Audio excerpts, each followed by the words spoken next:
They don't do the share a Coke thing anymore. Or that they don't do is, they have someone's name and you can buy it. Say, here, buy a Coke for Johnny. There we go. Man, it must suck if you had like a very uncommon name. Oh, Yeah. I didn't even know we were streaming. Oh, yes, we are. So, hello, welcome to the Zooming Who's podcast, and I'm your host, Dustin the Husky. I'm your co-host for tonight, Wolf. The Wolf is here again. We were just literally having a short conversation about Coca-Cola. Have one. It's refreshing. We're not sponsored. Share a Coke with your friend. Share a Coke with your friend.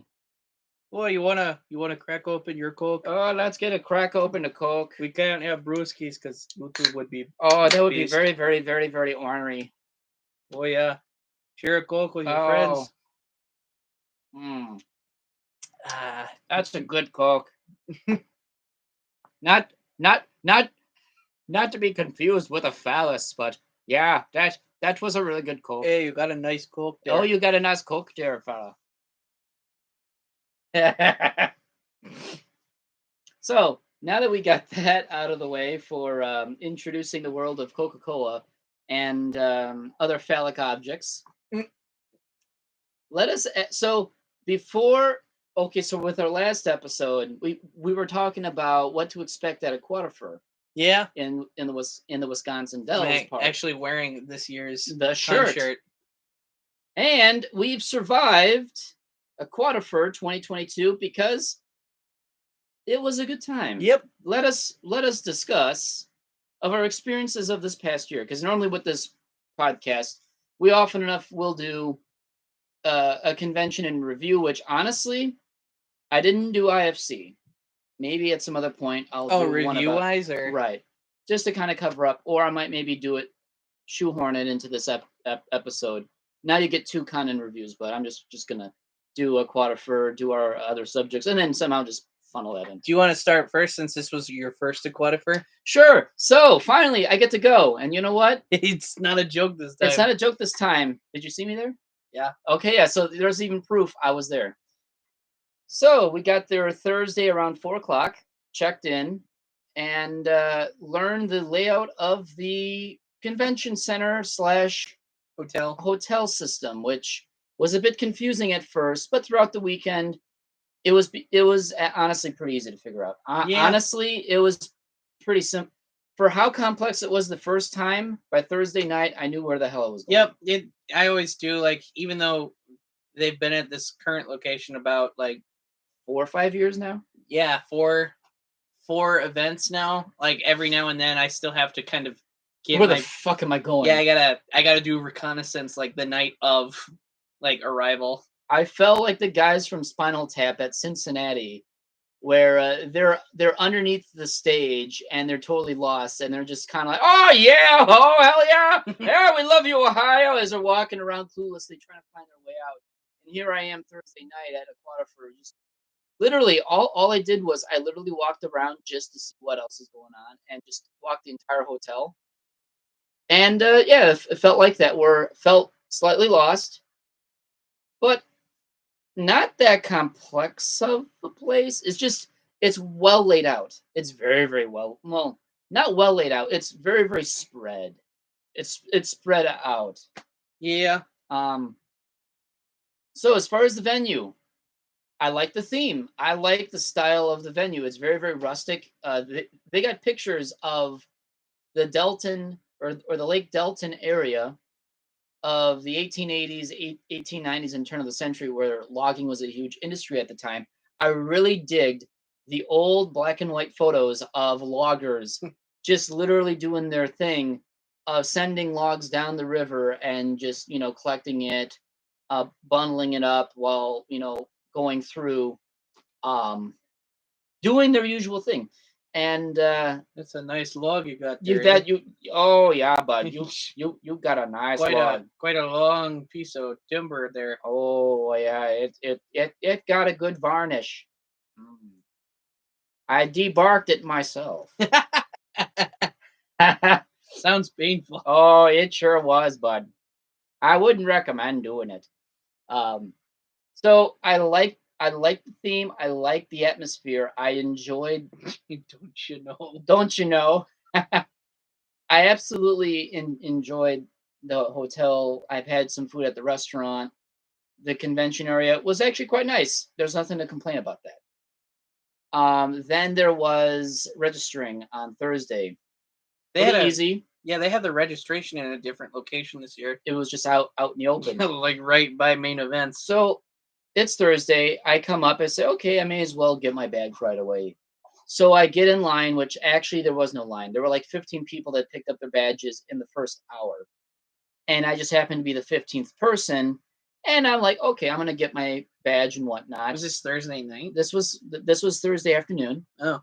And first of all, when they gave me my badge, I was sponsor. I didn't actually register for sponsorship. I only got regular attendance because I didn't want to spend too much money. I don't know if it was on their part or someone switched it, knowing that they saw me and then say, "Oh my God, we finally got this guy to actually show up," or something. But for some reason, I got sponsorship when I shouldn't have. But I didn't tell anyone because You wanted to see how. I wanted to see how long it would go before they find out. Oh yeah, this guy probably shouldn't get it. But they's like, "Oh yeah, you're a sponsor. Thank you." Like, you're welcome. Because I was totally confused the entire weekend. Like, how the fuck did I manage to get sponsorship when I only wanted registration on their website? I hit to I did the $65 regular badge, but I also wanted a con T-shirt, so I ended up getting that too. Yeah, I'm glad I got mine in time. I don't know if that tricked the system to think, oh, he's buying a shirt, so we may as well bump him up to sponsor. Maybe. I just simply wanted to pay $65 plus $25 or so for a shirt. Because sponsor was $150. You know what? I wonder if maybe that's what tripped it. So I got a discount because I only got paid because I didn't get that option when I put in my general attendee. I had to buy this separate. Really? Yep. I didn't put any information about shirt size or whatnot. Really? Yeah, because they actually gave me an option as a regular attendee. Oh, do you want a lanyard? No. They should fix that. It must have been a glitch. It must have. It must have been a glitch because then all of a sudden it says, "Oh, you're a sponsorship. Yeah, you get to go to con store and you could get all your swag." And like, I only wanted a shirt, but okay, I'm taking the rest. Okay, there, guy. Oh, okay, there, guy. Okay, there, guy. Okay. Yeah. Yeah. Okay. All right. Okay. Can I bum a cigarette off you? So I'm not complaining. It was an accident, but then again, since it's already through their system and they already have the stuff for me, it's like, okay, I may as well just grab it anyway. It's a little late. So to me, I laughed about that. Okay, all right. It's not a negative thing. I just find it funny that I didn't even go for sponsorship because I wanted to save money on this whole week and just to save a little money, have some fun, and just relax. Yeah, it's Broketober. It's Broketober. So there we go. So that happens. The back of these badges, which actually here I have, I should show you it on like what they did because I thought, okay, it's something different. It makes sense. They kind of do what the hell they want to do because it's their own convention and they may as well make it work for them. So here I am getting my badge, and so this is their badge. Pretty neat. It's a pretty long one. It's a little flimsy one, but that's okay. You get your ribbons, which somehow sponsor just confuses me, but I like that. And then at the back there are QR codes for schedule, con book, and map. Which except you can see they kind of fucked it up because they put the thing directly on the two QR codes. So you see this, and they put it much more higher. They had to rip it off and put it on again. So when they were mentioning, oh yeah, this year we have QR codes for schedule, con book, and map. So it's like, oh, okay, well that's actually cool, yeah. So then I decided to actually legitimate look behind after they put my ribbons down. And I says, is this going to be a problem? And the lady behind the laptop shit a brick and then said, oh, we never thought about that. So I was the first one to actually say, is this gonna not make things read? And it long story short, yeah, they don't read unless you position them just properly. Because now the entire weekend, people were telling, "Oh yeah, registration was really easy, but it took them a while to put ribbons on badges because they were making sure that it would still work." What you looking for? Did you grab that monster can at all? Oh yeah, the empty one. Yeah. Yeah. Okay, good. I had to do a double take. It's like it was definitely there before. So, um, so I was the first one to make a mention of that, and they were like, "Oh, we just faced desk real hard." Oh. So, Oh. but honestly, they had an actual schedule pocket guide, in which I took a few. However, it's sad that they didn't have a physical con book. Yeah, I kind of wish that they would have had a con we book. were all saying that, and one of the people on staff was even riffing on it. It's like, you guys want your con books for next year? Yeah. Can we get them back? Yeah. Because like I understand, I understand the cost savings of not printing. well, them. not only that, but the health behind it. Because the reason why a lot of cons were doing it was to avoid COVID. But now it's like, and I'm not saying COVID is done, but like people are starting to kind of slowly phase into being like going back to normal again. Right, doing things like things were done before. Plus, people like me really like collecting the con books because I do too. It's like a physical set of memories. Like I know it's such an old kind of almost like a boomer thing to say, but I like that some of the like the last page or the second last page has a bunch of lines. So like notes and memories and such, and I like to write the room numbers of all my friends so that way one day we'll all ask, "Hey, did you ever get this room again, or did you room in the same hall or in the same part of the building and such?" So I feel like a boomer's sort of thing where I would write my own room number and any other friends that I happen to have been over with as more like a reminder, but also more like, "Hey, yeah, we all were in different parts of the hotel and such like that." not only that, but like other cons would use the con book to advertise their upcoming events. Right. And you can't quite do that in the digital booklet, which kind of like, I don't know, are you done with your segment for the con, or you got anything else you want to add? I can there's something that we both can probably tie into. It's certainly a party con. The programming was lackluster. Not as a negative way. It was actually kind of relaxing. I enjoyed that. I was planning on doing panels. No panels. And I was too late to actually get panels on board. Yeah. But that allowed me to relax this weekend. I had fun. I went to room parties. I saw this guy. I hung out with him. Pissed drunk out in the hallway. Yeah, I was just observing. Oh, it was fun. I took pictures. He was doing the Family Guy he was drunk doing the pose. Peter Griffin. And that was still fun, but the rest of the convention, I was bored out of my mind. And then I started suiting a bit, and I was bored out of my mind because there was nothing else going on. Everything is so spread. Everybody kind of does their own thing at this event, or at least this year, compared to last. And honestly, I definitely want to go next year.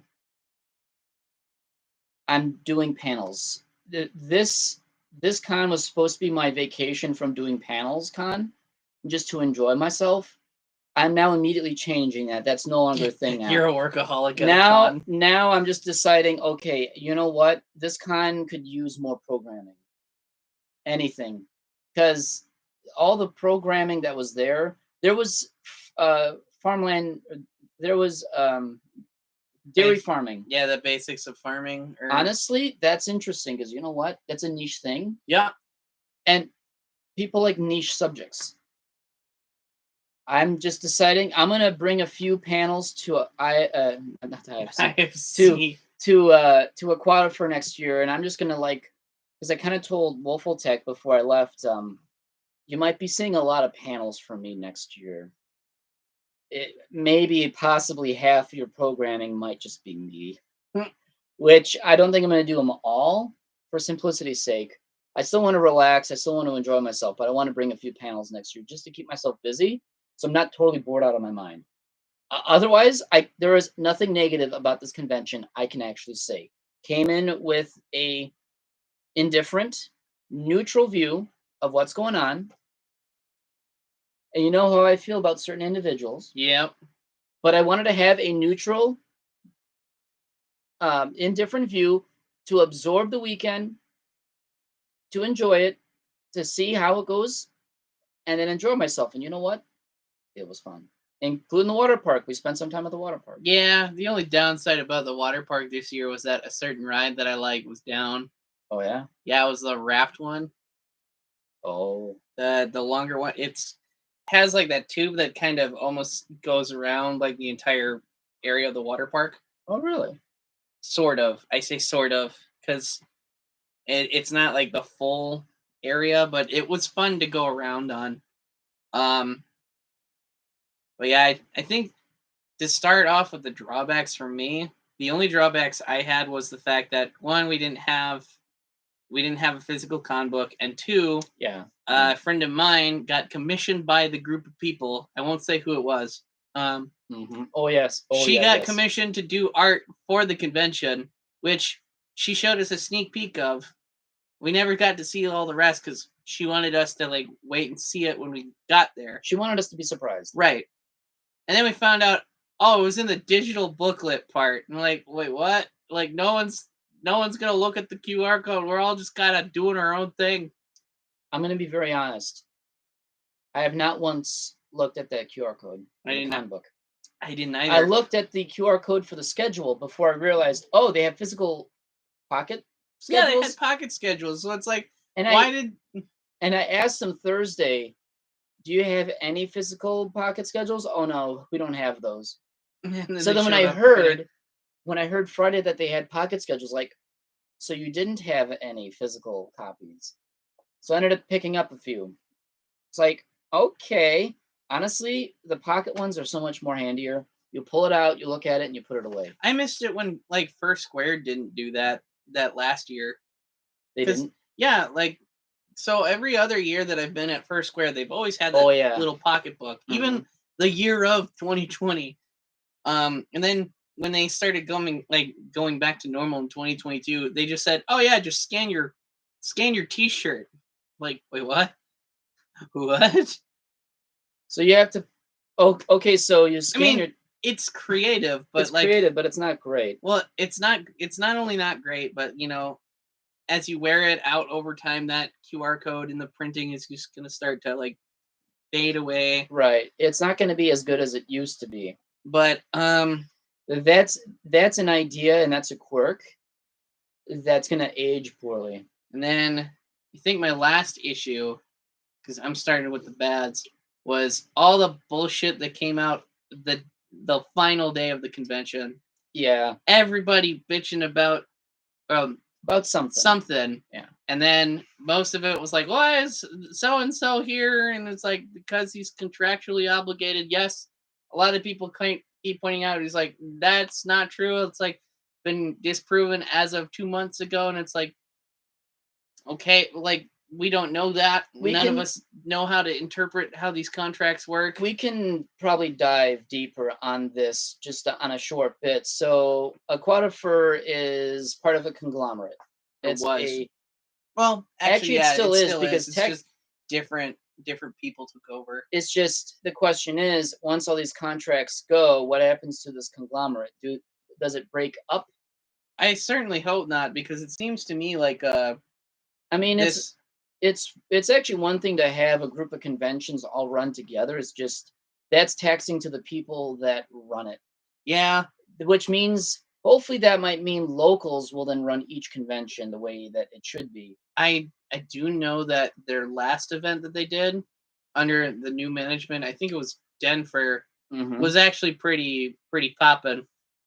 From what I've heard from all the people over there.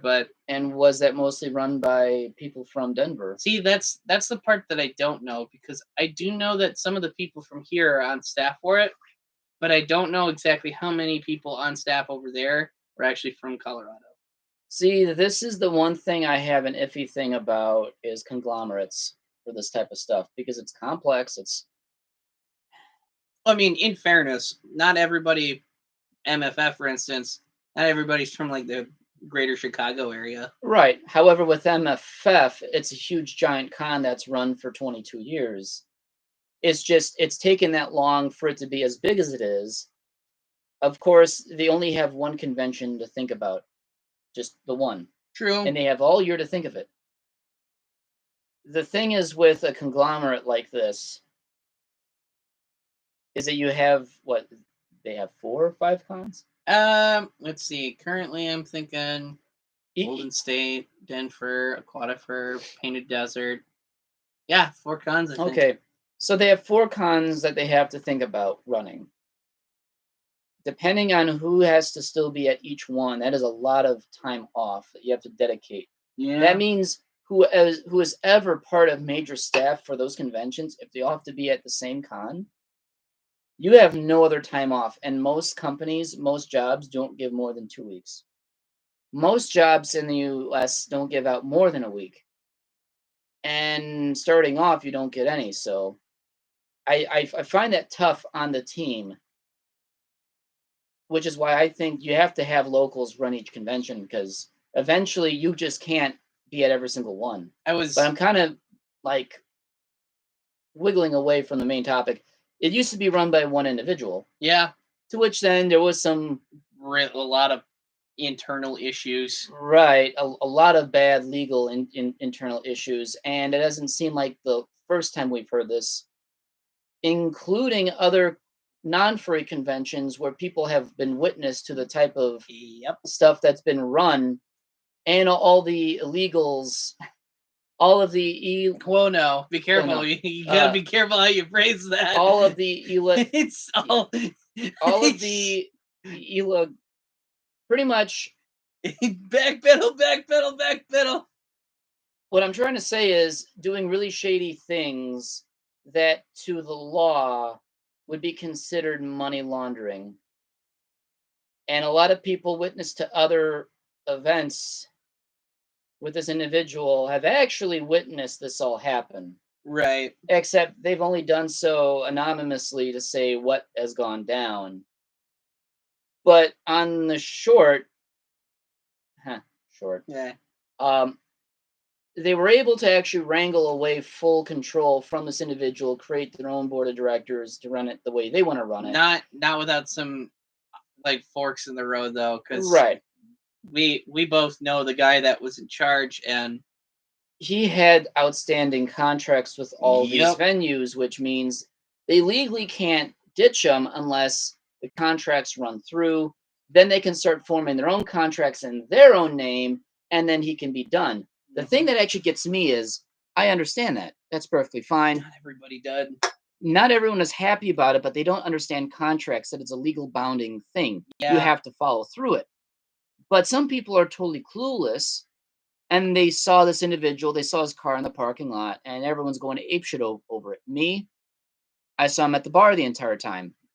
Like what everyone's ever seen him ever be at a con that he's been at, he's always been at a bar. Was he in charge of anything? No. For the con? No. Actually, they stripped as many rights away from him. He's just so like it really didn't matter if he was at the con or not. He could have been a regular attendee. People still would have complained. He's a contract figurehead because his name is on everything.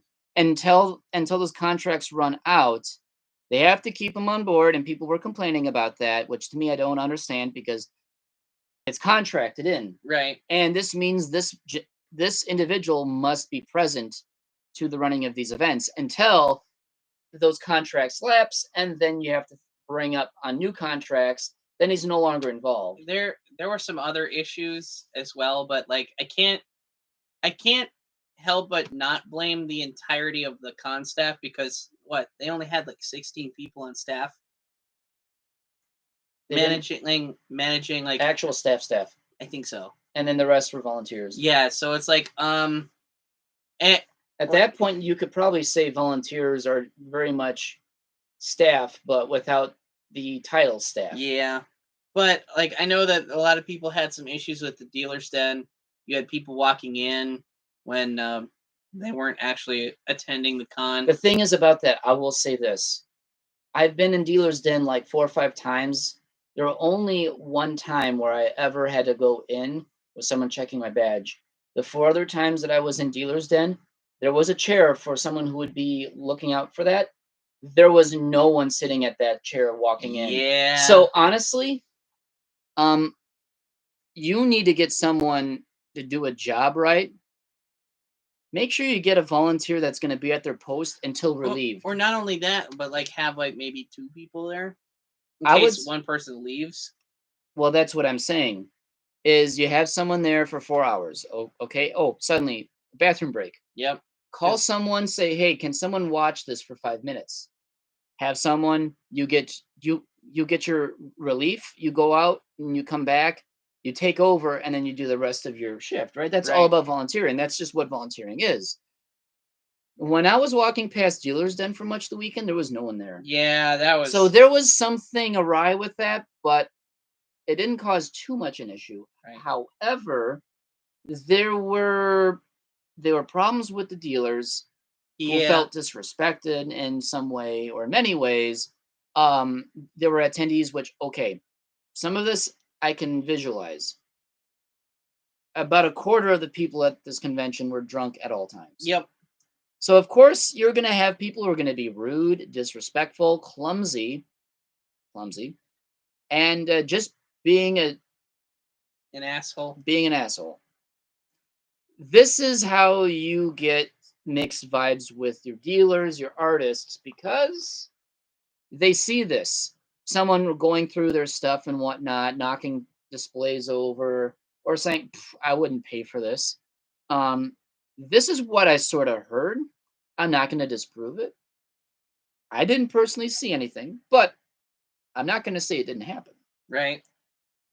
But I've never heard, and I've been conventioning for a very long time.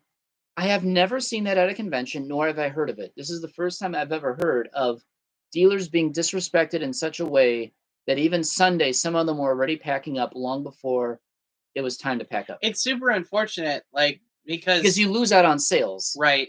But on top of that, like me personally, I wasn't able to go and actually buy anything from dealers this year other than the shirt because again, it's Broketober.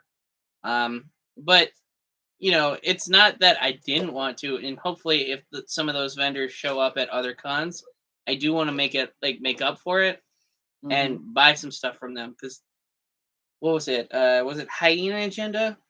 I bought some swim trunks from them. They had really good swim trunks, but they were a bit out of my price gap for me at that time. It was $80. I will support an artist if I like the design. If I don't like it, I'm not going to say I'm not paying for this at this cost. If I don't like it, I'm not going to buy it. Right. If I like it, I'm going to buy it. And it's pricey. That means, okay, if I buy this, I can only buy a few other things, and that's it for the weekend. Yeah. So I tend to prioritize what I want.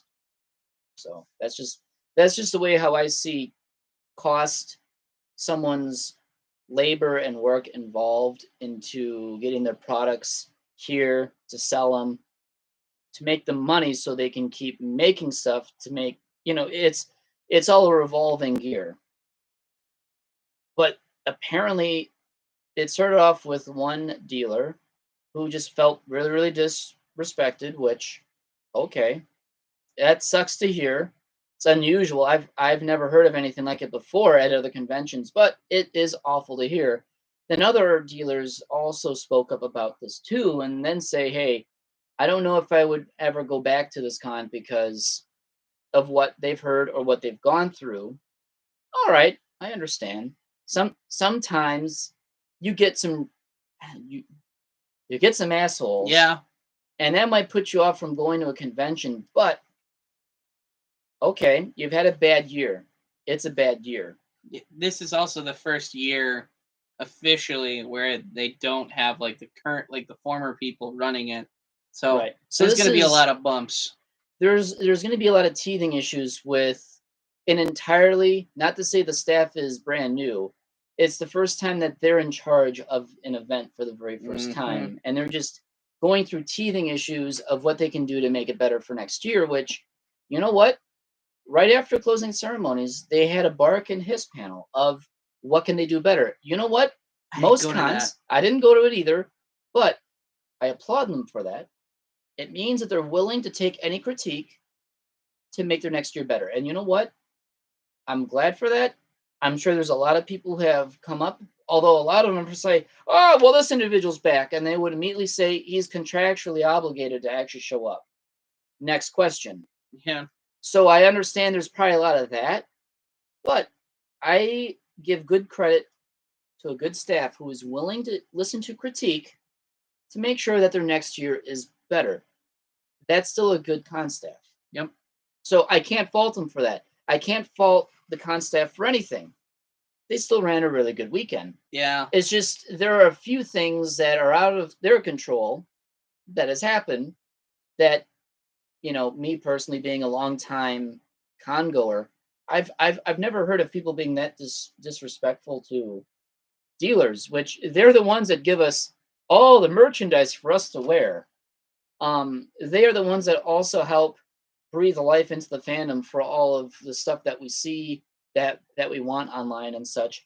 Even artists, the very ones that are creating the very reality we see, because without art, yes, the fandom exists in our mind, but we can't see it visually that others can see as well. Yep. So there's nothing that they can be faulted on based on that. It was still a fun con. Got to see a lot of familiar faces. This guy ended up giving me a shot of Malort, which he didn't say anything. He just He just gave it to you. And he just kind of like gave me the look of. It's like, you know what's up. And then I'm like, son of a bitch.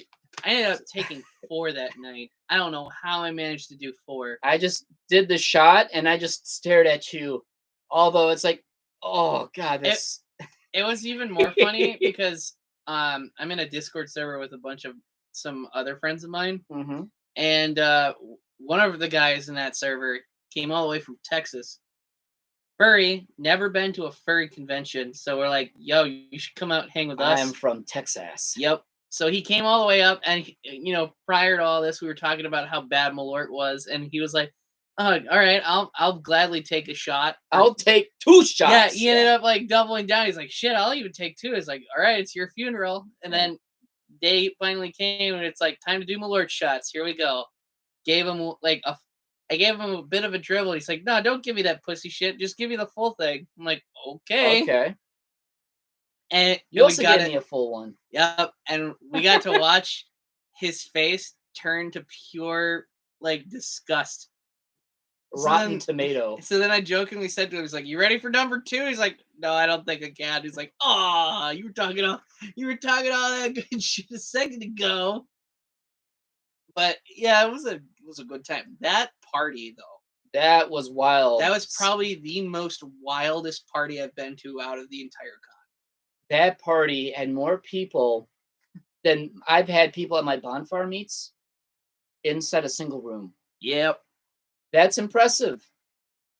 Toon and Tanza ran an incredible room party. And we weren't expecting that many people to show up. Like we had a small list of people. We had initially like 18, 20 people from the start within 15 minutes. Then by the 30-minute mark, a sea of people showed up out of nowhere. There had to be at least like 50 plus people. I'm gonna say 65. Yeah, there was a lot. And people filtered, came and gone. I think in total, I think about 100 people, different faces, not at the same time. Right. But I bet there were 100 furries that had shown up in that room at one point or another. I can believe it. And every single fursuiter just popped their heads and had a wall of fursuit heads. Yep. So there was no one fursuiting. There were full suitors, but there was no one fursuiting with their heads. So it was just literally become a drinking party. It was funny because some of my roommates decided that we were gonna do like a Halloween thing. Oh God! So you had two, like our purple deer friend who literally got like a Teletubbies Tinky Winky costume. Yeah, he's walking around like. That was so funny. And the faces he would make in it made me think of like, you know, that joke, you know, that you see in a lot of like adult comedies where it's like, you know, you see what's underneath your favorite mascot. It's just some dude with like a cigarette. Yeah, it's like, you're like, oh my God. Now that kind of face. To which then I asked him, can I fist your triangle? So here I am, fisting a triangle. He's giving me that face too. It's like, oh, this is so sexy. We had another guy dressed up as like Russell from Up. Oh. He pulled it off a little too well. And then someone was dressed as a McDonald's employee. Oh, and he got a lap dance. He got a lap dance from one of the people. And then there were two people who had like an inflatable flamingo, which they had a flamingo fight. Oh, speaking of inflatables, so one of the guy from Texas, he got like one of those blown up like Garfield costumes. So we're walking around like Friday or Saturday night of the convention, walking around all in our Halloween costumes for the year. And one person noticed that the way that his costume was starting to get a little deformed because there was some issue with the pump or the motor that was keeping it inflated. So he's like noticed that he had like a camel toe. So then one of the things, like, I didn't hear him finish his sentence, but he said, I kind of want a picture of like me, like face. Yeah. And I initially thought what was going through my head before he finished that, I thought he was going to go like, face in front, like of the Garfield face. I didn't realize he was going straight for the crotch. So right as he did it, and we're doing this right in front of the registration table, and everybody was like, what? He's like, I got you covered, but I didn't realize that he was doing that. So when he did that, we took a picture, and then we were like, okay, we need to stop. Like, and it got to the point where those people at the registration table literally stood up like, what's going on? But nothing happened after that. We all just kind of left, and we're like, that was a little awkward. That's funny. And that was a good night. Let's see. What else was going on besides room parties? Which really, the entire weekend was one room party after the other for the most part. It was a meme con as well. It was very much that. I mean, they say on their Twitter that they are Wisconsin's premier furry convention. Which all right, okay, I see what you're doing. Honestly, from my opinion. This is just my opinion, and probably a very positive one, because it can't be negative. Right. Do more programming. Yeah. Because the programming that you do have was okay, but add more. You've got so much more space. Like within this past year's for the pocket guides, there was still plenty of open space. Okay, but most cons, they fill that up. Now, next year, they say, we got the basement. We got the basement of building number 3. So, which they haven't had back since their last con when it was run by the old people. In 2019? No, 2021. Oh, so they had the basement. They had the basement in 2021, but after like the new people took over, they didn't quite get the space below. It was like some other event that took that part over. It was Crime Stoppers, which I thought was which actually we can talk about the other hosts that we had for this weekend. But I will say this: other hosts that were also at the same. Oh, you mean like the convent? Okay.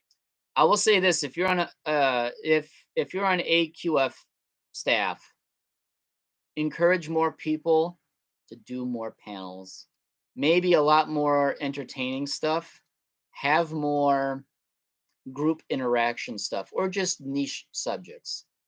And for next year, with next year's theme of Oktoberfest, which we totally got to do a panel on that, on just German, just visiting Germany in general, and just recounting stories. Good on you for continuing your party theme of why not celebrate more drinking by having an event about drinking, and in the most alcoholic state. That's a nice start. Yep. Yeah, the most alcoholic state in the region, and you also have party goers, like it is party con. We're going to party hardy. You may as well have a theme that's all about drinking. And you know what? Hey, perfect. I just hope that for next year, if you really, really want your convention to be more lively, because I will say this, out and about, there was hardly anyone out because everyone was in their room We all did our partying own up, thing. and everyone did their own thing, which is not a bad idea. Some of us even went out of like the convention area and went to like the nearby parks. Right. But if you really, really want to make it seem like your convention is very, very lively, encourage more programming. It might bring people out of their rooms and say, "Hey, there's this interesting panel." They might maybe show up. They're still going to party and puke their guts out later, but I'd say that would be an interesting way to increase a con's um, attendance because they went up this past year. They were up what? They're above 600 something. Yeah, which I wonder Compared to what 530 people that showed up the previous year, they went up a bit. I want to see if maybe AquatiFur has the stats. I've checked and it's not updated. How long ago was it updated? The last time was 2019. Oh damn! So yeah, they really need also, to if you're update on that. AQF staff, please update your wiki page because you got nothing since 2019. I'm trying to see if they got like so according to this one, 2019, like their latest entry, that one made their most charity money, Right. which was like 7K, 7.1 roughly. Their first event literally only made 5K. Yep. And it had 533 attendees. So they've been consistent between 500 and 600 people. Oh wow. Second year dropped. I think because it was a weird year. New location, weird year. What everybody was still riding on that whole like the first scandal that dropped when it was still owned by the previous guy. Right, it was another scandal. Although that was actually, I think it was 2019 that. Yeah, that was. Actually, but it's the one with the snowflake year. Oh yeah, because that took place in 2019. So we actually ended up having two cons in 1 year. It's kind of like what happened with BLFC this past year, where they had twice. But no, I have to say, my first time AQF experience was highly positive, a lot of fun. Didn't actually drink a whole lot much. I bought some beer, which I didn't really actually drink. I had your I did have a few drinks. I had your Malort shart. You shat your pants while farting. Yeah, you just can't gamble on a fart. Damn. It was a good year. There was nothing negative I can maybe come up with that would negatively impact any reason for me to go the next year. This is just a regular year for any regular convention that you're going to have a few things that isn't going to work very well. The hell? Don't read that. Oh my god. Oh my god. That is funny and sad at the same time. There's not much from AquatiFur that I could complain about besides get more programming. You've got more programming space, right? Yeah. So I would say that'd be a lot more fun to have more. The one thing I think next year we're definitely going to be doing a lot of the panels. one thing I really do like about their current location, which they've now had for a while, and I really hope they continue to have this spot. I don't think they're going to outgrow it. I'm okay with that. I'm fine with that too. It's I think this is going to be always a sub 1,000 con. I don't think it's ever going to grow. It's going to keep around 500, 600 people. I don't believe this con will grow, at least not in the In the short-term future, no. In the long-term future, it might, but I don't see it growing to the levels of Fur Squared and how fast it's grown. But you also got two different groups of people running different events, Right. and each one catering to something else. So honestly, it's not a bad formula. Just keep with it. Yeah. It's Nice. no, but back to the location thing. I like the fact that it's kind of off the beaten path from like the main area of the Dells. It's very secluded, very cozy. Like, I like how it's a convention, not anywhere close to a city. right? Well, I For the mean, first time I've actually been to cons, this is the first convention where not a single large city is within an hour's drive. Because even Kitsune Con is not far from a major city. I've And I never been to that. believe that's Appleton. So, and I I thought it think was Green Bay. it's in Green Bay. Okay, Let me even look that still, up. if Kitsune Con, which it's been a long time since I've been to it, Yeah, Green Bay, Wisconsin. okay, so that's a pretty big. They got a Wikipedia page. Wow, they've been around for. Attendance 3,400. That's lit. They had Ben Diskin at the last one. That's pretty dope. Nice. I think I've been in. I think it was 2017 was when I went. Of course, it's the one where they didn't record anything. But anyway, their venue is really cool. I hope they don't change. It's a nice venue. It's a nice change of pace. It's out in the country. How many times can you say a FurCon happens out in the country? Not many. In fact, very, very few.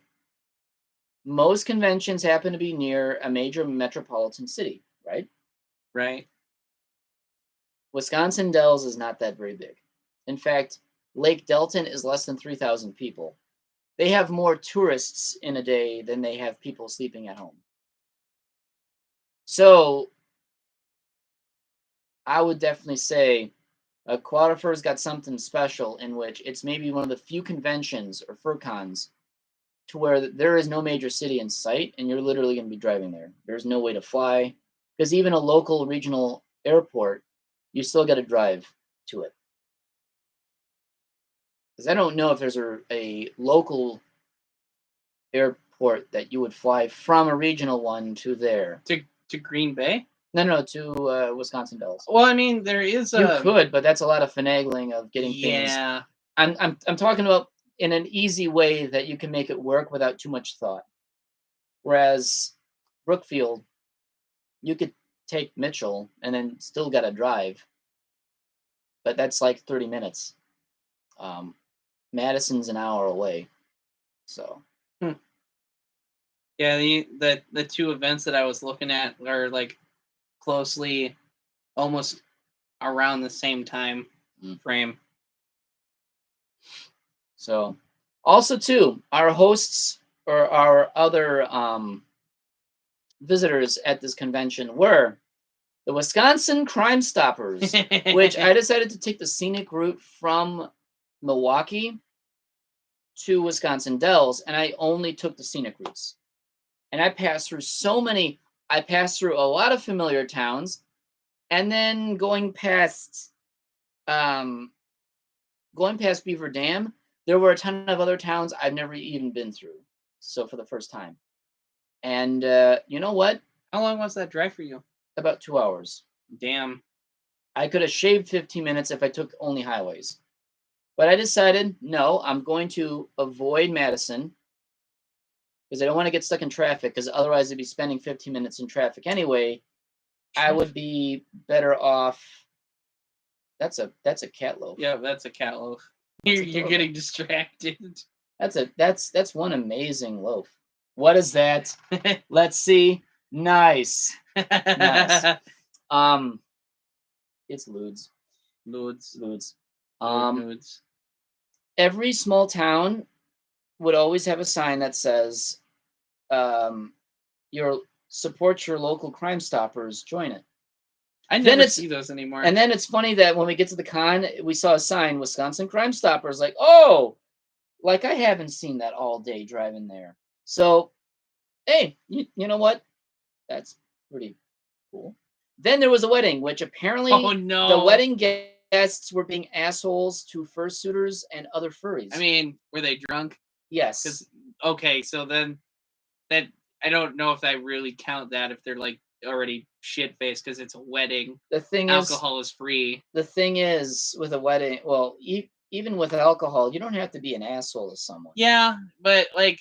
But then again, you have to really try because you know what? Booze makes me chill. Right, but like a lot of people get rowdy when they've had a few, so it's like Right. I kind of almost half expect that. It's like it comes with the territory, guys. It's an occupational hazard. But yeah, apparently apparently the wedding did not like that there were furries there. Of course not. So they actually moved out. Really? So I think by Friday night they were no longer there. Wow. So between Thursday and Friday night, there was already a lot of incidences regarding the wedding venue and furries. And it turns out every single time there was something going on that the wedding people had to kind of be assholes to furries just for whatever reason, whether if it was their masks, their shirts, or their fursuits. They'd make some dumb, silly, stupid comment, and the furries would just kind of like shrug it off and not say anything, but they would escalate it to, oh, well, you're not going to talk to me? So it's like, okay, you have obviously far too much to drink, and you're just kind of being a dick. Yeah, go home. But these incidents were still few and far in between, but they did happen. Yeah. And apparently, after I think it was after Toon's party. Yeah. So it was after Toon's party. We decided to walk back. And me and my roommate were walking back, getting to the elevator to go down. Apparently, some dude on shrooms followed us the entire way back to our room. Because she ended up saying, ooh, bird sounds. And then this guy latched on.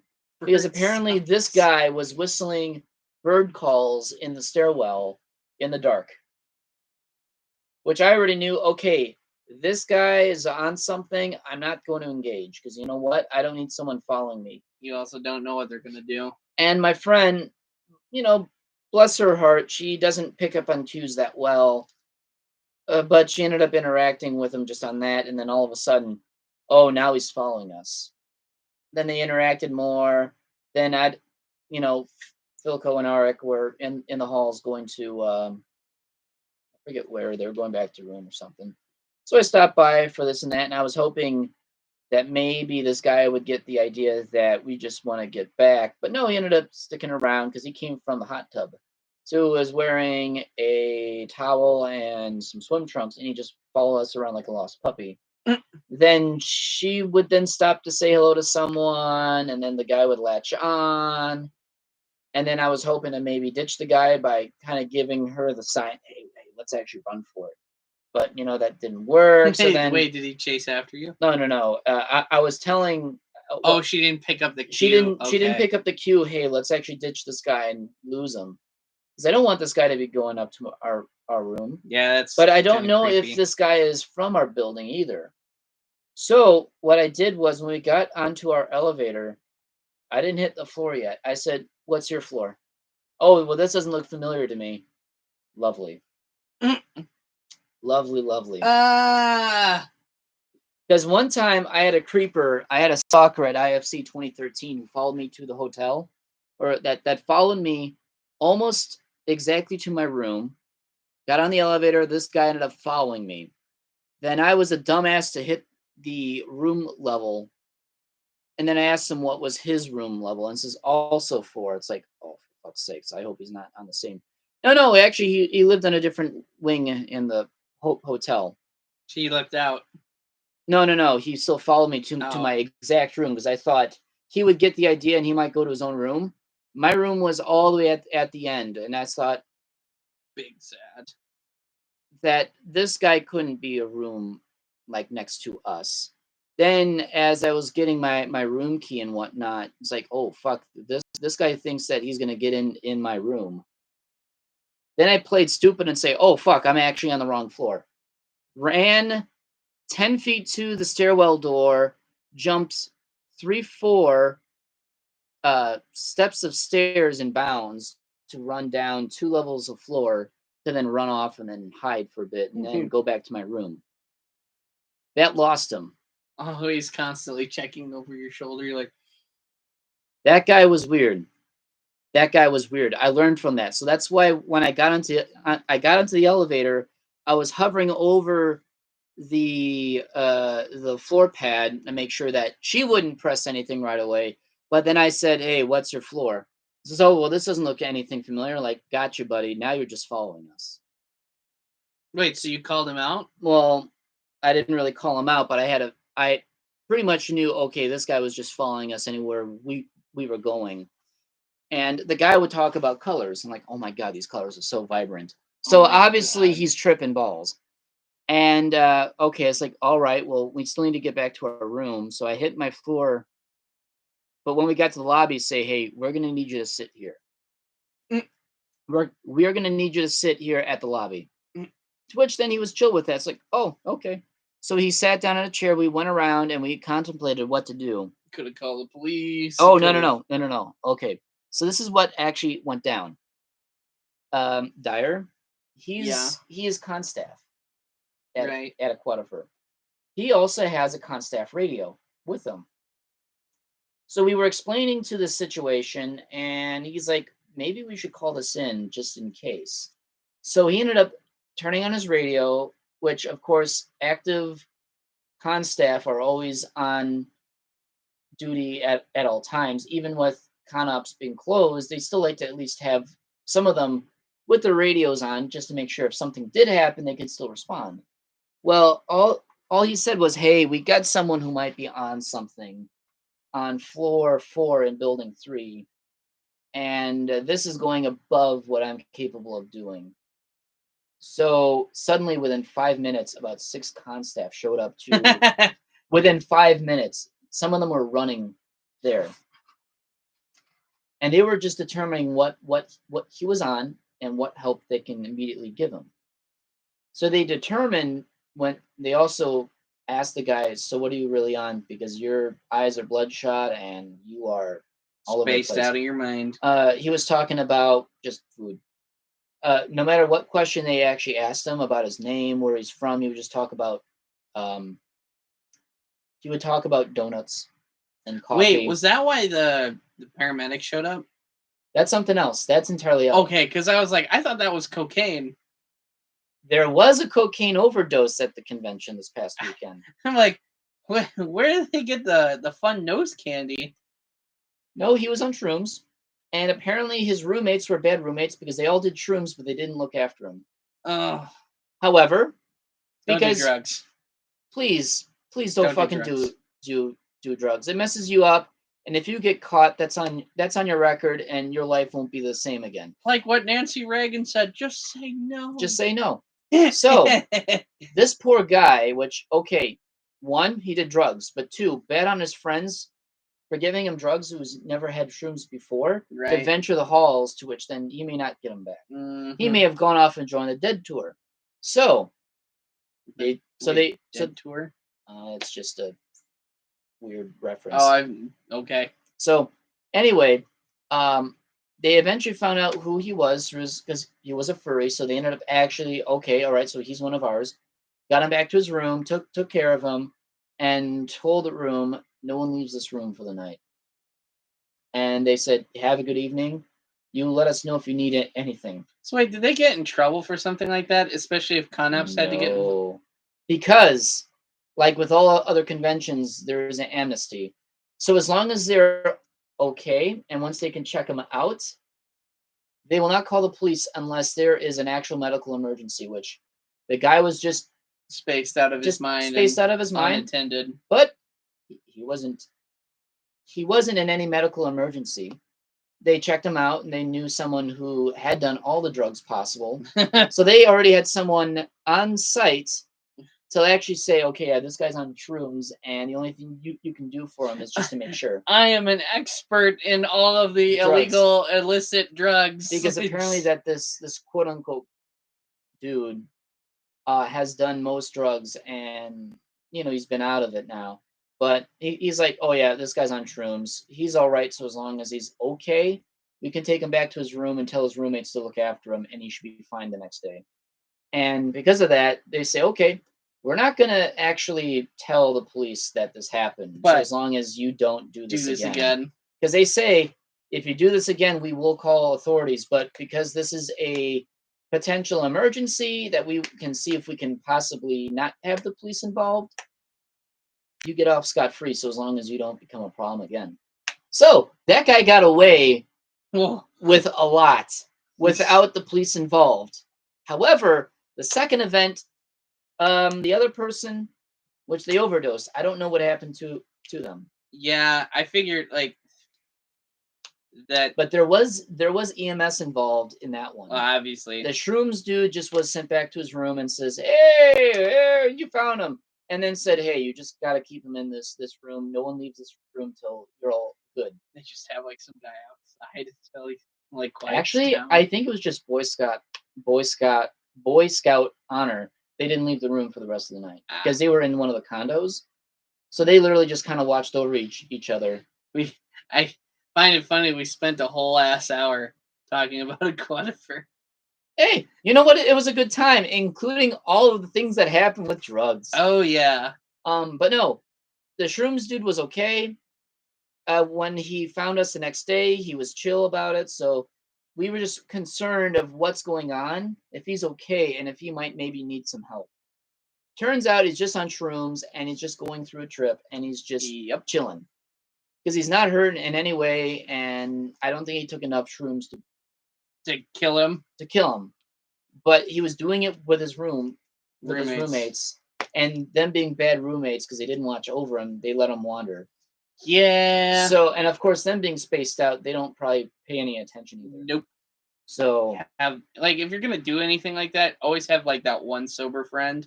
Yes. Because you always want someone sober, but the whole room was also doing it. So if you don't have anyone watching over you, you're in big trouble because there's no one in putting control. A lot of trust into the individuals then, and they may not be in their right of mind either. Right. So that guy was not a problem for the rest of the weekend, and he was chill with us the next day. So actually, things turned out okay. I was quite glad that he's okay. And it didn't seem to be an issue afterwards. But then I also heard about Saturday night, because this happened Friday night. So then Saturday night the next day, or Saturday evening, there was a cocaine overdose. Yeah. Furries, please don't bring it's we all know that you do it. I know that at First Square 2020 there was a big drug bust at First Square where someone who had way too much weed than they should have ever which in Wisconsin's illegal anyway. Was that why there was like all the Brookfield SWAT guys all had their patrol rifles out and like detained stopped a car? I saw that and I was like, oh shit, this is happening at a FurCon. Somebody really went and took it to the next level. So we gotta get the fuck out of here. So apparently the guy could have gone away if he didn't say, fuck you pigs. Oh, okay. Now and that's when the police said, okay, all right, well, we're going to go after him because they heard that there was some weed. They were just doing a routine check just to scope it out. Which is what they typically do as per guidelines from the hotel and the contract. Get this. The police found nothing at that time. But the guy who was dealing was also in the elevator in the same hall as these guys going down. To which then the guy could have gotten away scot-free if he didn't say, as the doors were closing, you sucked my fucking cock, you pig. Or something like that. And then they figure, all right, well, that's unusual, but I wouldn't be surprised if he's the dealer. So they thought, okay, well, why don't we just catch him? Then the guy was running. So immediately after when he got the first floor, they already talked about the guy's description. So he was already on the run. So he went up the stairwell, went down the elevator, went on some more stairwell adventure, and then they finally got him. How to make yourself look super suspicious without saying a word. And here I am, chilling with some peeps in the main hallway outside of main events, just kind of hanging out and whatnot, chatting with people and such like that. And then all of a sudden, there were two guys with rifles leading the way, two guys just walking right behind them in a box formation. Then there was immediately two guys in front, two guys behind them with the perp, then two guys behind those guys escorting him out. Yeah, that was a really weird time. So that was like, okay, fuck. Oh my god, they have 6 guys surrounding this dude, and they have 4 guys leading the way, and then 2 more doing Talon Charlie. Yeah, it's not every day you see a bunch of officers with their patrol rifles, especially at a con. And the very last guy was just kind of like doing this, like just like one fist on his hip, carrying out a bag full of some of the fattest stuff I've ever seen in a Ziploc bag. One fat dab. And just literally just mounds of green in the smallest but deepest Ziploc bag possible as he's walking out doing this, Got the jazz cabbage. Yeah. No. So it's like, okay, so that guy did something stupid, and then finally the last dude come out like, oh, it's weed. Oh my god, that's a lot of weed. That's more weed than I've ever seen. And I know a lot of people who smoke weed. I don't do it, but weed. I would say there's cans full. Imagine this, except sideways in a plastic bag. That's how much weed was in that bag. Are you talking in width or in volume? Just in volume. So it's like, oh, that guy fucked up. Yep. And then, of course, there was someone who smoked weed in the stairwell furthest away from the con space and whatnot. That was 2019. Okay, furries, come on. One thing, please. Just do one thing. Have a good time. Please don't do drugs while at a convention, because if they catch you out of state, you're just kind of out fucked anyway. And of course, you get legal ramifications regarding that. So please leave the drugs at home. If you're going to enjoy yourself, get trashed and shit-faced with your friends, and possibly puke on everyone around you in a 20-foot square radius, or like a 20-foot radius or diameter. You might just explode with envy of just booze coming out. But please, like every single time recently in the last 4 or 5 years, all I hear are drug busts at cons. Why put yourself in that much trouble? Yeah, I don't get it. But anyway, so that's what happened at AquatiFur. Still a good time, minus all the drug usage. But then again, that's all cons. I'm not shaming this one convention for it. It happens at all of them. Yeah. Apparently FWA is the worst of them. Secretly, there is a ton of drug usage at FWA. I can see it, given that it's like in a major city. Some of the biggest furry drug dealers sell most of their shit at FWA than any other convention. Not only that, and this has nothing to do with like the people that live around the area, but it is in the South.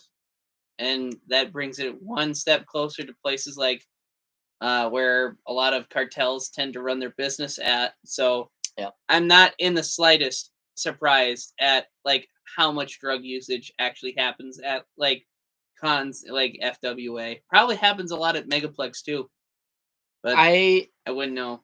I wouldn't say this on the air, but I have to wonder if this one known like big time furry drug. What are we talking about? Drugs? I don't know. Furry drug lords. Furry drug lords. Narcos. That's a good name for like for a Barcos. Yeah, Barcos. Barcos. It's just like a picture. On another episode of Barcos. Dun dun. No, bark. It's got like the theme playing in the back. You got a guy like it's like the poster for Narcos, only it's just replaced with like a furry. Yeah. But for real though, there is actually one fur who is really big into dealing. Is that someone we know? Someone who used to live in Wisconsin. Oh yeah, I know who you're talking about now. The one that completely trashed another person's apartment.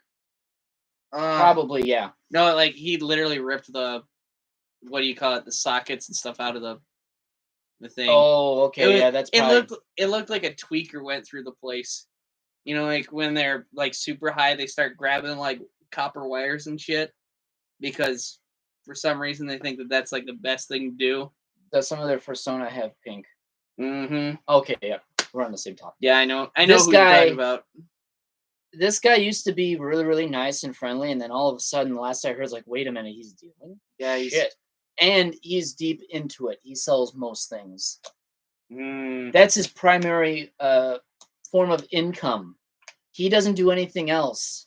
I have to wonder if he's ever been caught. Not that I would want to get involved, but this guy sells at solely at conventions. He's often enough the primary issue of why some of these people might overdose. Yeah. And I don't know if he was at AquatiFur either, but this is why I'm kind of glad that I don't do drugs. No, you should not do drugs at all. Please don't. It's Weed- not worth it. Weed will probably be like the only thing I don't care too much about. Yeah. Because there are like, if it's used moderatively, If it's not going to kill you. If weed was legalized in this state, I would do it.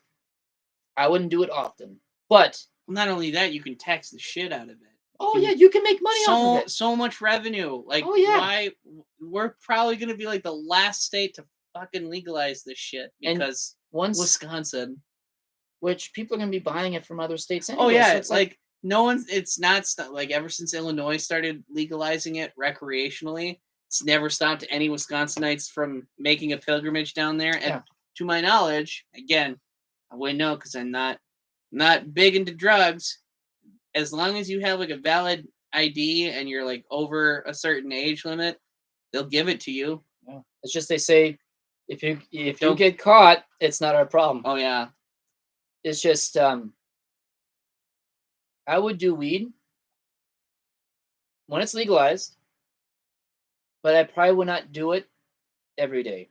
Not every week and not every month. I would more likely say once or twice a year, have a weekend, have some friends over.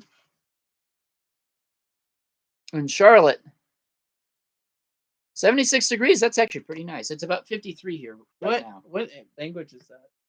I believe that is definitely English. I think it's just I think it's just the autocorrect is not working. That or shorthand. Okay. Or shorthand.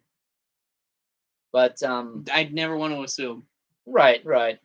And then Charlotte, North Carolina. So but it's just weed I don't care so much about because you know what? I know so many people, so many furries that do weed. Yeah. It's no big deal. I think it's silly that people who possess it get same charges as dealers, which I'm not going to touch the subject too much. But right. The other shit, oh yeah, please. Hardcore shit, no fucking don't. way. Even acid will get you accidentally killed because you might jump out of a window into the traffic. Well, I mean, please don't do it. We could also do that, but I mean, no, acid is just far too much drug that one's more dangerous. Weed is gonna get you hit straight on your ass. You're gonna be sitting on a couch looking at an empty TV screen, imagining stuff. Yeah, this TV show is like totally dumb. Tubular. Yeah, because the one time that I spent an entire weekend just smoking weed with a friend, we just literally you smoked weed? I smoked weed once for science. We must science this immediately. Just to understand the effects. I was literally Reverend Jim from Taxi. You know what I'm talking about. And vaguely. So there was this time when Reverend Jim was a Harvard College student. The very first time he ever took drugs was a pot brownie. And then his life went straight down the tubes from there, right? Really? So I did the same thing of, okay, as a college student myself and as a sound, scientific, and factual person who is quite reasonable and logical, I'm going to take things into some form of scientific realism that I'm going to understand what this is. on how to consume the weed, the marijuana, and I'm going to make a field observation of what it actually does because people have told me what it was like. And you know what? I've been given the opportunity. I'm going to do it for my own science. Oh, yeah. Oh, God. Never. Actually, it was a lot of fun, but I just slept on a lot of people. I think the only thing I would ever do weed wise is probably edibles. I don't like the idea of smoking anything. That was the only time I smoked, and I don't know if I want to do that again. But I did do edibles this past MFF just to try it out. And I got to say, I was disappointed. It didn't work. You probably had a low dosage. Like a lot of people say that their first time they'll eat one and they're like, I don't feel anything, and then they'll eat another, Oh, yeah. and I then only ate. another, and then after a while, then it kicks in, and you're like, oh, how many of those did you have? Which I feel like they don't do. Again, granted, I don't know because I've never done any drugs, but I feel as though like if there are warnings on those things, they don't like explicitly say like, hey, by the Yeah. way, do be careful with these. These will fuck you up. I had an edible with one person, and I only had one or two, and I didn't notice anything out of the ordinary. That I just kind of went about my day. So I didn't compared to smoking weed for an entire weekend. I was already traveling on cloud nine, and I felt waves. Like if you were like sitting chest deep in a lake, and you're feeling the gentle hits of the little waves hitting against your chest. And I was explaining that to a friend. It's like, oh fuck, dude, I think I got some really good stuff then. But I felt waves, like I was in a lake, and the gentleness of the lake just touching you and whatnot. And that's what I felt initially the first time. It's like, oh, I'm feeling something, man. I'm feeling waves on me. And my friend, while in his garage, was looking at the bong and like, what the fuck? Oh, I see. So then he was just like, oh, okay. All right. All right. I know what's up. I know what's up. You're hitting it the first time and you feel waves. And I'm like, yeah. Oh, is it really that late already? Damn, we've been here for how long? Yeah. Mostly talk about cons and weed and drugs. And car stuff. And car stuff. So actually we could talk about other subjects. Yeah, like it's November now, so what's been happening so far in this month? Well, what happened last week? Last week Thursday. Was it Thursday? Oh yeah. Oh well, I mean this week actually. Is it this week? Yeah, because it happened this week Thursday. Okay. So those who don't know, November 3rd, excuse me, is Godzilla Day, because that was when the first movie back in '54 came out. And every so like I don't know when they started this tradition, but nowadays like a lot of movie theaters have like events where they just play reruns Godzilla movies. So I went to our local theater, like the one closest that was playing it, and we saw the Godzilla versus Mechagodzilla 2001 movie. Not to be confused with the original one in 73, 74, somewhere along that line. But I liked it. My favorite theme from the Millennium era played. We got a nice little heart, like a lot of fanfare from like all the miniatures that were playing prior to the actual movie. So it was like kind of a big event. And the thing that really like I thought was pretty charming about the event was that you had a wide variety of people from different generations, like people old enough to be my granddad to people that are just getting exposed to Godzilla for the first time. Mm-hmm. And everybody had like Godzilla apparel. Like people came in with Godzilla blankets, people came in with shirts, comic books, all this other shit. And it's like, man, this makes me really look forward to wanting to go to G Fest, which I then found out months prior that it's actually close to where we live. Like the biggest Godzilla convention in the United States happens to have like be in the same location as MFF, like Rosemont area. Nice. So now I low-key kind of want to visit there. Maybe like if I get my fursuit by that time, kind of want to go around in costume. Right. What is that one favorite scene that you like the most?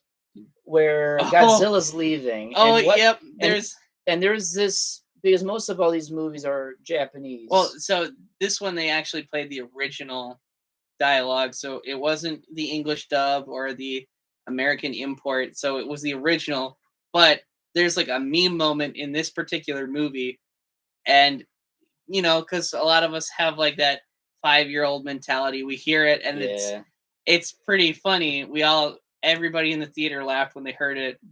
So I don't exactly know what was said, but it kind of sounded like Godzilla go suck dick. And it's so funny. Which actually the subtitles would say Godzilla's leaving. Godzilla's leaving. So, you know, with the subtitles, like, oh, okay. But if you didn't know what they were saying, there's one man in a suit, what looked like a board meeting. Yep. Godzilla go suck dick. And he did. Which then gave me the thought of, oh. And then that just gives me more ideas, like, yeah. That's a good idea, actually. That's a very good idea. It's also kind of funny because the Millennium Era technically was my generation, even though I never saw any of the Millennium Era movies until I was like big into Godzilla years later, when they stopped making Godzilla films for a while. And what is the Millennial Era? So the Millennium Era were a series of movies going from 99 to 2004. Oh, is it the one like in New York City or something like that? No, it's that one's its own separate entity, and that one's very divisive. Okay. What happened was that after the Heisei era finally ended, Toho kind of wanted to give like an American, like Hollywood, a chance to make it because they thought it would help boost an interest. Because at the same time, to my understanding, of course, I'm not an avid Godzilla historian, so somebody out there would probably do a better job explaining it. They were having issues trying to make it popular outside their domestic venue. So they thought, you know, so like TriStar, which is owned by Sony, secured the rights to do a couple of movies and distribute the Millennium movies soon afterwards. They had no interest, like they kind of wanted to take a break from Godzilla and give somebody else a chance. That movie ended up doing so like great in the first week, but after like the reviews came out and people were like, we don't like this new Godzilla, it's nothing compared to like, you know, what we've dealt with in the Showa or the Heisei era or even the very first film. People were like, this isn't our Godzilla.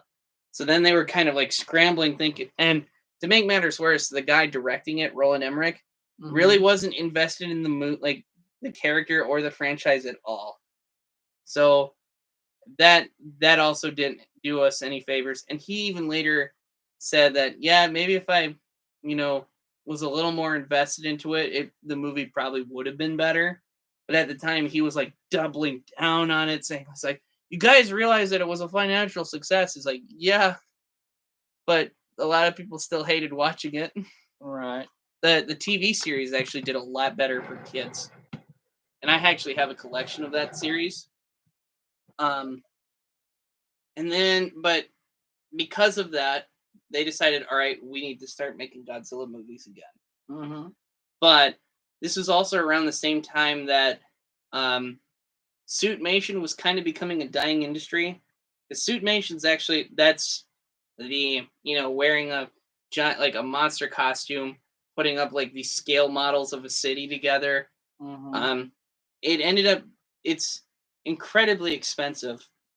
And that's why a lot of the time they had to build sets like one time only. And if they didn't destroy it the way that they wanted to, they would have to recreate the whole set. Oh wow. It also when doing the when looking into a lot of the trivial things behind each movie, it's incredibly dangerous. Like wearing the suits, there were people like when they were doing They were like passing out. yeah, actually, because these people, it's much like it's hardcore fursuiting. It's much like a fursuit, except I'm sure it does not breathe. Period. No, and you would like lose a lot of weight. Probably a lot of water weight Oh because yeah. because I'm sure it's like a rubber suit. Uh, they think they were primarily made of latex, like of latex Oh. coat. Well, not that kind, like the painter's kind. Right. But on top of that, there were instances where one dude actually passed out from monoxide poisoning because they decided, hey, we want this character to look like he's melting, like he's on fire, and the smoke built up in the suit because there's no ventilation. So eventually, it again, it's a very dangerous thing, but a lot of people, and even the guys that did it, realized just how important it was to make these movies, and they've had like a massive cult following. I think only 2 of the original Godzilla suitors are actually still alive. And how many were there to begin with? I don't know in total, but there are like 3 main ones. Okay. And I take it they just kind of take shifts and. no, so each one came from different eras. So like Oh, okay. the original, um, so like 54, I think, all the way to 75, and then stopped. And then Heisei era, which is 84 to 95. Okay. And then Millennium era, which was primarily done by one. I don't know if he did all of them, but he did like a vast majority of them. So like the big 3. Um, but yeah, after a while they stopped, and then 2014 kind of picked up, and now Legendary Pictures does Godzilla films now, and the rest is just kind of history. I like Godzilla. Because initially we were like discussing the origins of Godzilla and how he came about. Oh yeah, it's really the history behind it's dark. We then dived deep into it and ended up looking at a nice video about Castle Bravo, which was at the time the most violent thermonuclear explosion or like detonation. Yeah, in history until the Tsar bomb. And it was like 200% more than it ever should have been. Yup. Because of a miscalculation of the different elements that make up the not so much the exploding material. It's just more like the byproduct. The byproducts of a nuclear chain reaction. They thought, oh, well, there should be plenty of time. I thought that was Arco. That's not Arco. No. They thought that there was enough time for lithium-7 to become lithium-8 so that it becomes inert, and then it wouldn't matter, and you have the control amount of explosion or like explosive exothermic reaction or energy from lithium-6. And I'm not a chemist. I don't know much. I'm just going off. I thought you went to college for chemistry, didn't you? Engineering. I'm bad. I'm a bad chemist. I made things explode. You made things and made things smell like ass, and then evacuated the. You did. Yeah. Oh no. Then to which then the chemist professor's like, well done. You made the whole building smell like ass. You know what? I don't know how you managed to do it, but it's funny. The time of exploding a beaker was accidental, but no one got hurt. So no one got hurt. No one got hurt. So I'm not a chemist, and that's a good thing because otherwise I'll make things explode or smell like ass. So the nuclear physicists that were making this bomb thought, well, lithium-6 is a hard to find element or isotope, and it's hard enough to create. and there's not enough of it. But, or I don't know if it was hard enough to find or it was just expensive to make. And they said, well, we need enough filler into this tube just to kind of, control the reaction and, kind of make it do what it's supposed to do. And they thought it needs a single second for lithium-7 to become lithium-8, so then it becomes inert and it doesn't do anything. And it cancels out. And it kind of cancels out. So it's like, okay, 40% lithium-6, 60% lithium-7. All right, you have a payload that is 5 to 6 megatons of TNT. Okay, all right, that's what they were expecting. But then when they found out that a nuclear explosion is instant, meaning that lithium-7 might even vaporize in the instant that a thermonuclear explosion happens. So they thought, whatever happens in a second, they don't necessarily care about. But then you need a second for lithium-7 to become lithium-8. And a thermonuclear explosion doesn't happen in a second. It happens within an instant. Yeah. It doesn't take a second. It takes, faster than a second. It happens so fast that any neutron that hits isotopes, or the isotope of lithium-7, hits it so fast that it fractures it into helium and hydrogen, to which then accelerates the reaction of what's already going on. And because 60%, they have 60% of lithium-7 that just fractures instead of becomes inert, you've got that much energy to burn off in a reaction that they went from 5 to 6 megatons of expected yield to 15 megatons, to which then makes a 2,000 meter diameter crater and 500 to 600 meter deep crater into this atoll, to split the island in half. And split the island in half, so much so that they have a concrete dome just to keep the radiation down, just because it's just so much of it. The flash could be felt 30 miles away, like the heat. Yeah, that was on ships. People watching could be felt 30 miles away. The mushroom cloud could be seen 250 miles away. The mushroom cloud was 100 miles in diameter. Something like that. I think that's about right. And went 100 miles into the atmosphere. So that is a big, big explosion. A big boom. That's a very big boom. Cat. It is a cat. And it's workout cat. You can do a thing. Yeah. Like when cats, like, you're doing something and the cat gets in front of the camera. Oh, yeah. Oh, no. All of a sudden there's just ass. Careful. There's just cat ass. Cat ass. That's what they do. I bought Sylvester down. He'd do the same thing. Oh, and you can just be like camping on. Destroy things. What is this? Package. You get packaged. Oh, yeah. This. Unboxing video. You know what? Yeah, let's actually do that. Live stream. Let's actually do that. Surprise unboxing. This was not planned. Do it the Hoosk way. Do it the Hoosk way. I'm going to start biting. You got skizzers.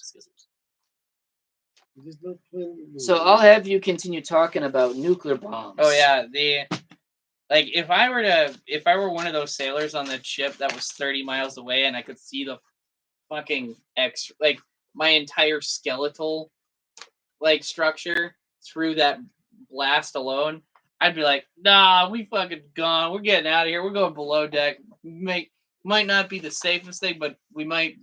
Hopefully, it just reduces the exposure. We have we have then created God, and we only It's- created more like more Oh destruction. no! You broke shit. Did you actually break something? No, this is the second time it's fallen. I mean, first time was on a treadmill. This time, What is that? Oh, okay. So now I can explain what I got here, and I got 6 of them because you know what? They're free, but I have to pay for shipping to get them processed. So Blackstone oil analysis. This is just a fun, cool thing that what you do is this is free. If you go to blackstoneoilanalysis.com, UK. yes, you can order free kits to send back to a lab of your used engine oil on how well your car is doing. Actually, it'll tell you Nice. how much metal is being shaved off in each oil change, which we didn't see any major amounts of oil. What was that? Okay, you're sending me that. You're sending me that you right got now. distracted by a butt. Oh, dude, you know it. He got distracted by more than a butt. Wink, wink. Wink, wink, nudge, nudge. To which then it'll tell you gas diesel analysis.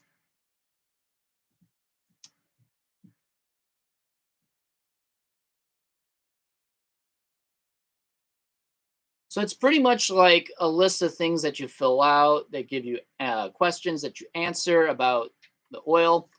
You then use this little container that you normally want to piss in for your own, like, urine analysis and whatnot. So they give you a container to put your oil in so that, hey, this is your engine's oil. You send it out into a container itself, to which then, You say it's a piss container? I'm sure it's probably a piss container. Can I try it? Peace. No. Peace and leg a day. Which then, I don't know if you send this across the country like this. I'm not sure. I'm not honestly. Oh, okay, I see.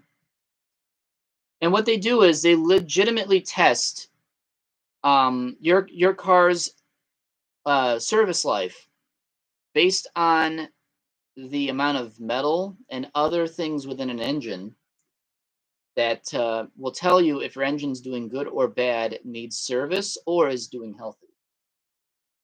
Which engines with high mileages, which is yours, Right. will tend to show a lot more that you don't see. So it'll tell you if your bearings are going out, Which is important. Which is important because if you want to keep a car long term, you don't want to do extensive engine maintenance work that you don't have money for. But this is a cool indicator of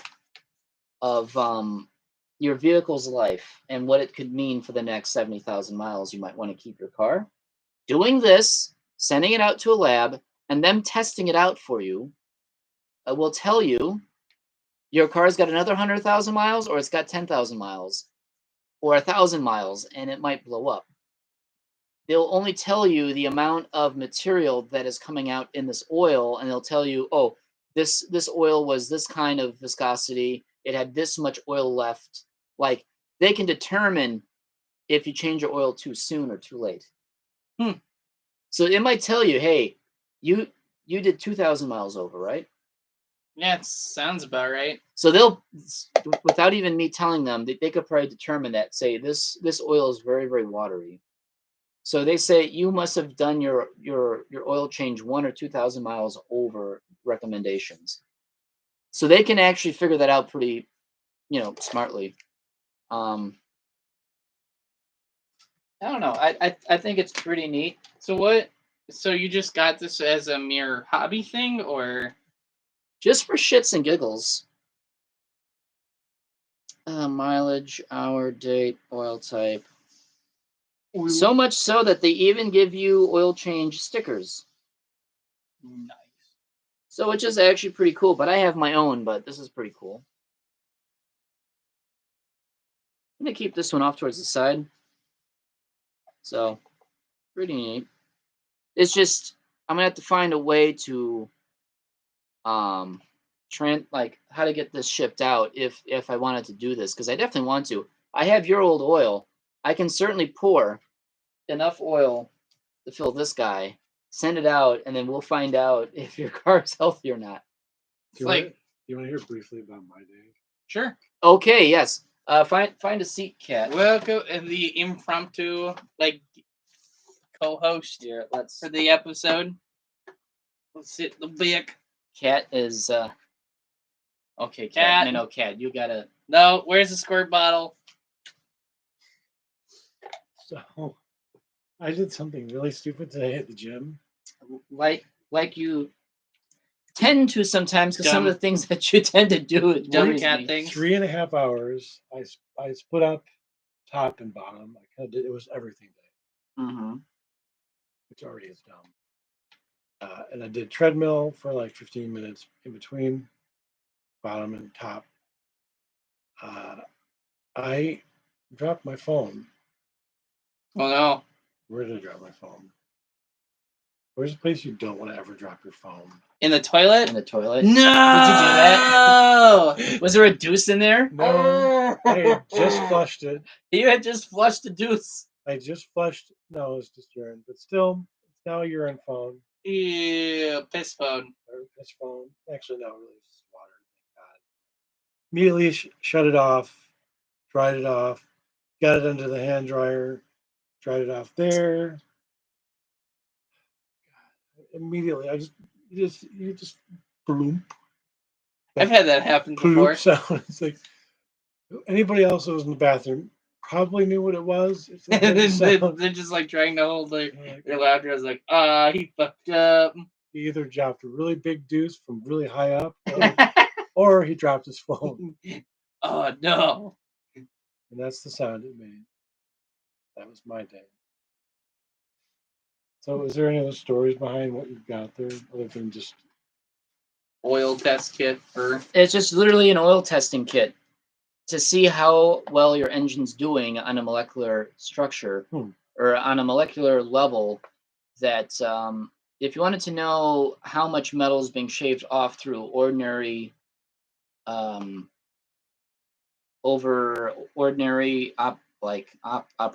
Yeah. we'll say, it'll tell you that if your engine's worn down or if your engine's still good. Because there's still coatings in an engine that's good for long life. And then there are some coatings that eventually wear off, and it will tell you, like an indicator, hey, your engine's worn out. It might give out at some point, or your engine's worn out and it may not run as efficiently with this many materials missing. If, let's say, an engine with his kind of mileage doesn't show any bit of wear on a particular type of metal, they're going to say you probably don't have any of that metal left, which is concerning. But then they might say, well, this one metal is showing a lot of wear. That means certain parts of your engine is wearing out prematurely. So it's backwards. Can you see it? these big words. These big words. I'm gonna get food because I almost passed out. I was 3.5 hours. Bruh. What I was thinking. Eat food. Hi, bye. I'm gonna go eat. You know, how has it been like over 3 months since we did podcast? 5 months. But the last time we did one was about 13 days ago. So I haven't done any gym stuff in the amount of time since we did the last podcast. Oh, that reminds me. I gotta talk to a friend of ours and ask what his gym regimen is, because we were thinking about doing a gym thing. Do a gym. I'll drag you there. Yeah, actually, yes. Please. Drink Coca-Cola. Coca-Cola. So I might maybe play with 2 of these this weekend, because we just changed your oil today. Right. So I have already your oil that I can probably test out and send out. Then there's the Yeen Beans oil, which I'll be changing out tomorrow. So we'll be testing out a car with 100,000 miles and a car that's nearing 200,000 miles. And we're actually going to see what's really going on. Do you know really what's going on? No. I have no idea either. Wait, you still have the stuff in the old container, yeah? Yep. So we're just going to. I mean, the results might actually totally change, because because on the directions it says, if you're changing out your oil, immediately what you do is you have the container ready. Then you're supposed to fill it up midstream. So as soon as it dumps out, wait a second and then start filling up. Makes sense. That way, any materials that are still in it would be recorded into the results. Since we've all mixed everything together and whatnot, now it's just going to be oil that's kind of sat around. I might maybe shake it. I might maybe shake it a bit just to kind of evenly uniform it out, and then I'll do that. So shake, shake, shake, shake, shake, shake your booty. So that's actually really cool that this came in today because I totally forgot that I had this. This stuff is free to get, but to ship it out, that's what you're paying. So, oh wow, they're from Fort Wayne, Indiana. Oh, so that's not very far. That's not very far actually. That's actually pretty cool. So really, shipping this won't be too bad because if I go to USPS, it probably won't cost me much to ship it out there, knowing how light this might be, or with oil, who knows. So, cool. At least I got that. I can play around with oil. Also, okay, I'm bringing this one out. Bring this out. What is that? Frozen grape. Oh, That's a frozen grape? Yes. So put it in the container. Why is it frozen? because they last forever. It's amazing. But why though? Because they go bad, and I don't want to be forced to eat a 2-pound bag of grapes in 5 days. This will last you months. Life hack. Aw. Is it a life hack? I hate being that guy. And then Hacks. that cat will eat a frozen grape. It's like eating a fruit bar. You can't get like a natural frozen fruit bar. Yeah, maybe. Whoa! You should try it. Wolf.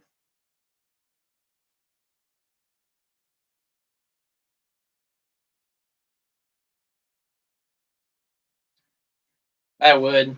Get the mattress. Hey, Joe. Joe. Kurt and Sourpuss. Kurt and Sourpuss. Do you see a mattress upstairs? Yeah. Oh, okay. So Eric did it anyway. Did what? He must have helped Kurt get the mattresses in. Who's they for? I don't know who. Oh, probably the person who stayed here. I don't know. Okay. I'm not sure. I'm not sure what of anything. So at least I'm glad that that's in. So Eric did the job. Awesome. All right. Cool. Sweet.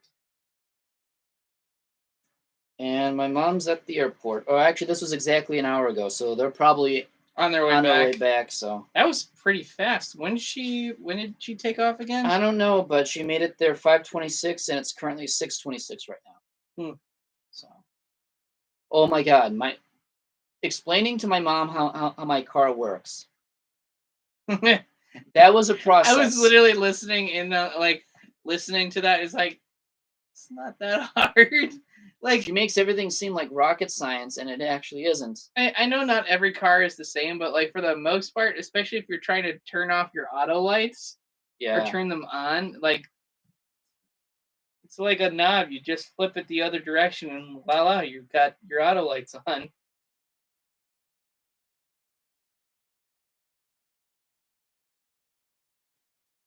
But yeah, it's just like she asked me this is not the first time she's driven my car. I've told her how the lights work, the air conditioner heater, and my wipers. That's it. Anything else could be found out pretty easily.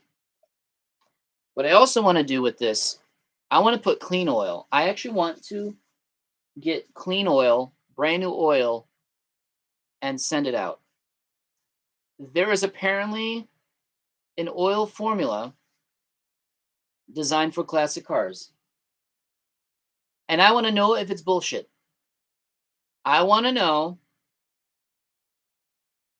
if it's bullshit and it's just marketing and it's just ordinary oil. Before I spend money, actually, no, I have to spend money.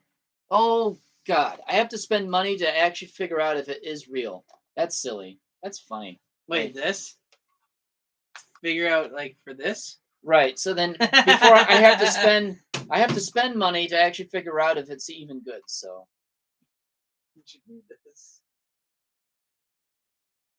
We doing some meme wars again. Uh-huh. Penis flight pattern. November 4th, U.S. Air Force claims a penis-shaped flight pattern near a Russian base was unintentional. What you're seeing is advanced warfare. that's funny. If that's advanced warfare, I'm all for it. Just like, hey, how do we piss off a base full of Russians? Just flying dick formation. Perfect. So yeah. Ooh, snap caps. Yeah, What? those work pretty good too. What do snap caps actually do? I forget. They cushion the firing pin blow. So then In that English? way, so that means you can dry fire a weapon. Oh, so they're just dummy rounds. They're dummy rounds that you can safely Mess play around a with. weapon and then dry fire without damaging. When you say it like that, it just sounds so bad. What's that? Like, safely play around with a weapon and just dry fire. I mean, that's what people do. I know. It's right. just like It doesn't sound great, but no, especially that's like the only if way you're you not can really explain it. in like the gun world. It's a cool car. That is a cool car and a cute fursuiter. Yeah.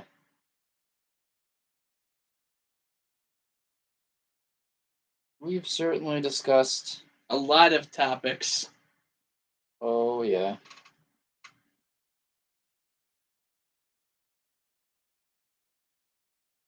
Christmas is coming up now. All right, let's actually talk about that. Let's actually talk about holidays. Oh. Okay, so we just survived Halloween, so Yay. No one got sucked by a vampire. No one got stabbed. Got stabbed or been humped by 14 werewolves. I'm sure a lot of you would prefer to be humped by 14 werewolves. Or a single werewolf. Who knows? Maybe you might just travel to Milwaukee and just get humped in a back alley. I don't know. So, speaking of, oh, that's adorable. Wait, is that CGI? No, those are all wolves. Oh, that's adorable. That's a happy family. Yeah. So, Halloween, it's becoming my favorite holiday because you know what? What's that? He said giggity. Giggity. So Halloween's become my favorite holiday because it's something different. It's one of the few holidays in this country that we celebrate by showing it. Mm-hmm. There's Easter. There's 4th of July. There's Halloween. Wait, we celebrate Easter by dressing up? People decorate. Oh, so I'm thinking about how I'm thinking about holidays in which people really get into it by decorating. Easter, 4th of July, Halloween, Thanksgiving, and Christmas. But people tend to take Christmas like it's no fucking joke, and they go full on ham. Because sometimes there are some places that have Christmas stuff in October of all times, and some people are asking radio stations to start playing Christmas music. Fuck already, like goddamn, like Mariah Carey hasn't even left her fucking like cave yet. Like she's still frozen in ice. And so Christmas, the only thing I like about Christmas is that it's a good time to see family, get together, eat, and then kind of go about your own ways. She made a video about it. Yeah, I know. I remember that. And Thanksgiving, okay, cool. It's a lot more chilled. It gets more cozy. There's still food and whatnot. But I'm actually really enjoying Halloween more. That I can see myself one day when I get my own house. I'd probably decorate it for Christmas. Or no, for damn it, no. No, I've been bamboozled. You would be the guy that just sets up fucking Christmas decorations and Halloween. Oh, I would be hated. You'd be like that Goofy skit from what was it? The Mickey Mouse Madhouse or whatever it was called. I forgot. Honestly, I would put up signs of werewolf breeding area, and I have 14 werewolves, and just see, Bro, I don't know if you would be able to do that. or just get rid of the sign, but have 14 werewolves and see who picks up. You'd be like, nice. Start attaching Bad Dragon toys to their hips. Oh. And as it gets windy, they're just start to wave back and forth, like, just like helicoptering in the wind. Helicopter. So, pretty fun stuff. So then with holidays, Christmas keeps getting annoying each year. God. I'm chill with Thanksgiving, and I'm actually becoming a lot more happier with Halloween. I mean, Halloween was always a fun holiday for me because, growing up as a kid, you go trick or treat and such like that. Yeah, I mean, yes, No, I'm a Pikachu for the third year in a row. It just sounds like you said it like you were like a 30-year-old man still trick-or-treating. Yeah, I'm a Pikachu. I'm a Pika. Pika. Now give me all your candy. Give me your candy. Like, give me your candy. What are some of your favorite holidays? Me, well, I do like Christmas, but not more so for the presents. Just like I like Christmas. I say for Christmas, I'd rather have cash. I could put it in the bank. Cash is king. Plus, you can always use it to buy the things like you would rather want. Right. Yeah. Gifts these days. I'm going to be 30 next year. Oh my God! And really? It's coming to a point where you get me something I'm going to like, or please don't get anything at all. And I don't want to seem kind of brutish about it, but just give me cash and I'll put it in the right spot of I'm going to save it in the bank, or I'm going to buy whatever I would like to have and just kind of leave it at that. When you turn 30, we got to play that Bo Burnham song, Turning 30. There we go. Let's totally do that. What's this?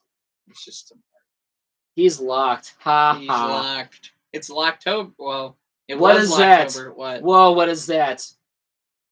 What the fuck? Someone made steak donut? No. That's funny. That's funny.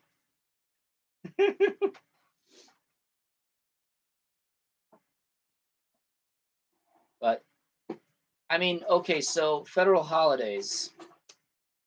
Honestly, would like to see more federal holidays so that we get paid more. Because even if you're going in, at least to say, hey, you're getting paid like it's overtime almost instantly. I feel a little different about it. Like, as much as I like the idea of getting paid like a holiday bonus, I don't like the idea of constantly getting that, because now it's like, how many holidays does like our country like think or federally recognize? It kind of gets a little. There are, well, I mean, if you go online, it's a holiday every day. It just depends on what it is, and most cases it doesn't get recognized too much. It's just federal holidays. We have 8. Do we? Which, compared to the rest of the world that has a lot of paid holidays, often enough with holidays in Europe, they won't even let you work. It's literally a day off. That's like, no industry. There's no industry unless you're logistics or something more crucial like doctors, where you are scheduled to come in anyway because you have a higher level of importance in your country, that in case you are needed, you are there. But someone who's working in a warehouse on such certain day is like, no, you go home and enjoy yourself because you're getting paid for this, and it's a holiday. Yeah, we have very few holidays in this recognized federal holidays that you are either obligated to stay home or get paid for. There aren't enough in this country. I would say you have more holidays that you get paid for, because you know what? Hey, that's more money. I mean, Amazon definitely pays you like, was it an hour and a half, or I forget what the terminology for it was, but That's honestly the only thing I'm really looking forward to holiday-wise right now. I could really use money. Don't we all? Yeah. Yeah, but like again, Broketober, we weren't making as much because our volume's low. Mm-hmm. So all of the money is being made in like the later shifts. But one shift I just don't like because one kind of cuts my spending in half because I'm constantly driving back and forth from home rather than just doing a back-to-back shift so I could save more gas. Right. So that's an issue right now. Plus, we've got cons coming up, Yeah. and we got to think like, not saying that that's a need, but it's like if I plan on going to those, I definitely need to get some money saved off to the side somewhere. I could say a FurCon can be a need if it means that you're not going to strangle your coworkers at some point. I need an outlet. Give me my outlet. I could say a FurCon being a need if it means that you can get through another 2 or 3 months of bullshit. Yep. Because after a while, it just becomes, that's a strange game. It gives me Amnesia vibes. Ew. It's like a cross between Amnesia and Alien. Like, it's very Geiger inspired. I could tell. Actually, you know what? I kind of want to research that now. Is Scorn That is Geiger? That is some wild game going on there.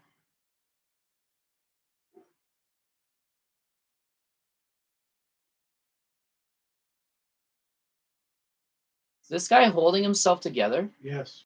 He just extracted a. Oh! Nope. Did that just suck his cock?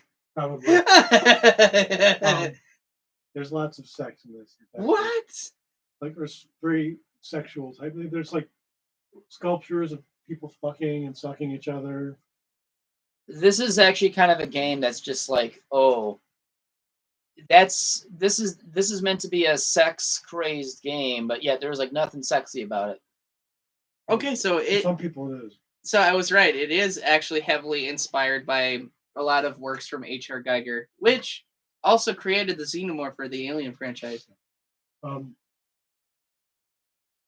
He just finished extracting a what do you call it? Something that like attaches itself to you and lives off of you. A parasite? Yeah.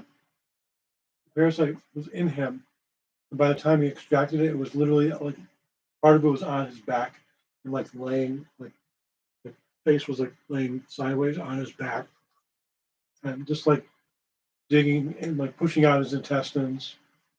I should probably read up on It's like really the story of this game, but let's see the dick sucking again. I just couldn't believe, like, it's literally a milk machine.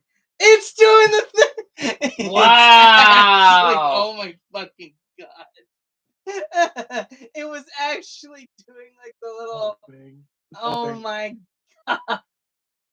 god! Very body horror type, but like. Oh my god! Oh my god! This is. It's literally still pumping. How is? Okay. Yeah. What the fuck? There's nothing sexy about this game so far. Well, to some people, this is sexy. Oh my god, that's terrifying.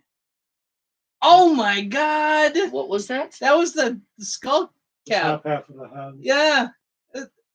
That's literally your. Is that your brain? Oh my! It is. Oh my god! Body. Yeah. No. No. Thank you. Body horror is just not for me. No, that's nasty. I mean, this is not my cup of tea, so I can be judgy. Right. But the game is like in terms of like how it's portrayed. What the? He's got a bowl. Was that like a pregnant Like, is he impregned now? Like, Maybe. I'm so confused. What is this We'll game? get right back to you after this commercial break. Oh my god. God, I can't wait till all those are done. Me too. I'm so tired of it. I'm literally getting headaches from hearing the same old stupid commercials. I like how we just kind of went off into a tangent, and now we're just like, I really want to see what this game's about. Oh my god, it literally is a preg belly. It's gotta be. This game just gets. Actually, this is a. No, that's his penis. Is it? I don't think so. So his penis is now contained into a bowl that now he. This is November. Are you sure? That looks like it's closer to the belly. Oh, so now you get to see how it's done. Wait, was that transported into his mind? Wait, did he just switch bodies? Holy shit.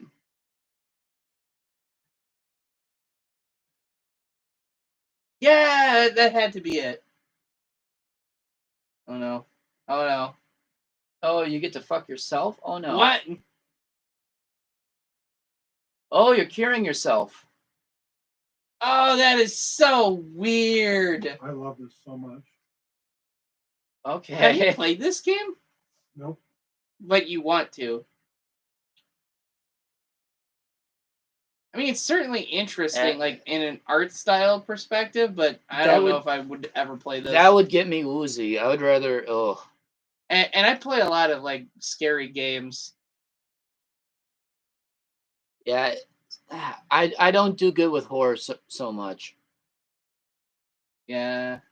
I mean, Scary Movie is fantastic, but like actual horror films, no, it doesn't. It does not actually. It's not actual. In people like horror movies for the adrenaline rush. To me, no, there are more horrifying things in real life that already scare me enough. I don't really need to watch horror movies to get that same. I mean, But that's just me, though. That's just me. So you've never watched any of like the classics, like Scream?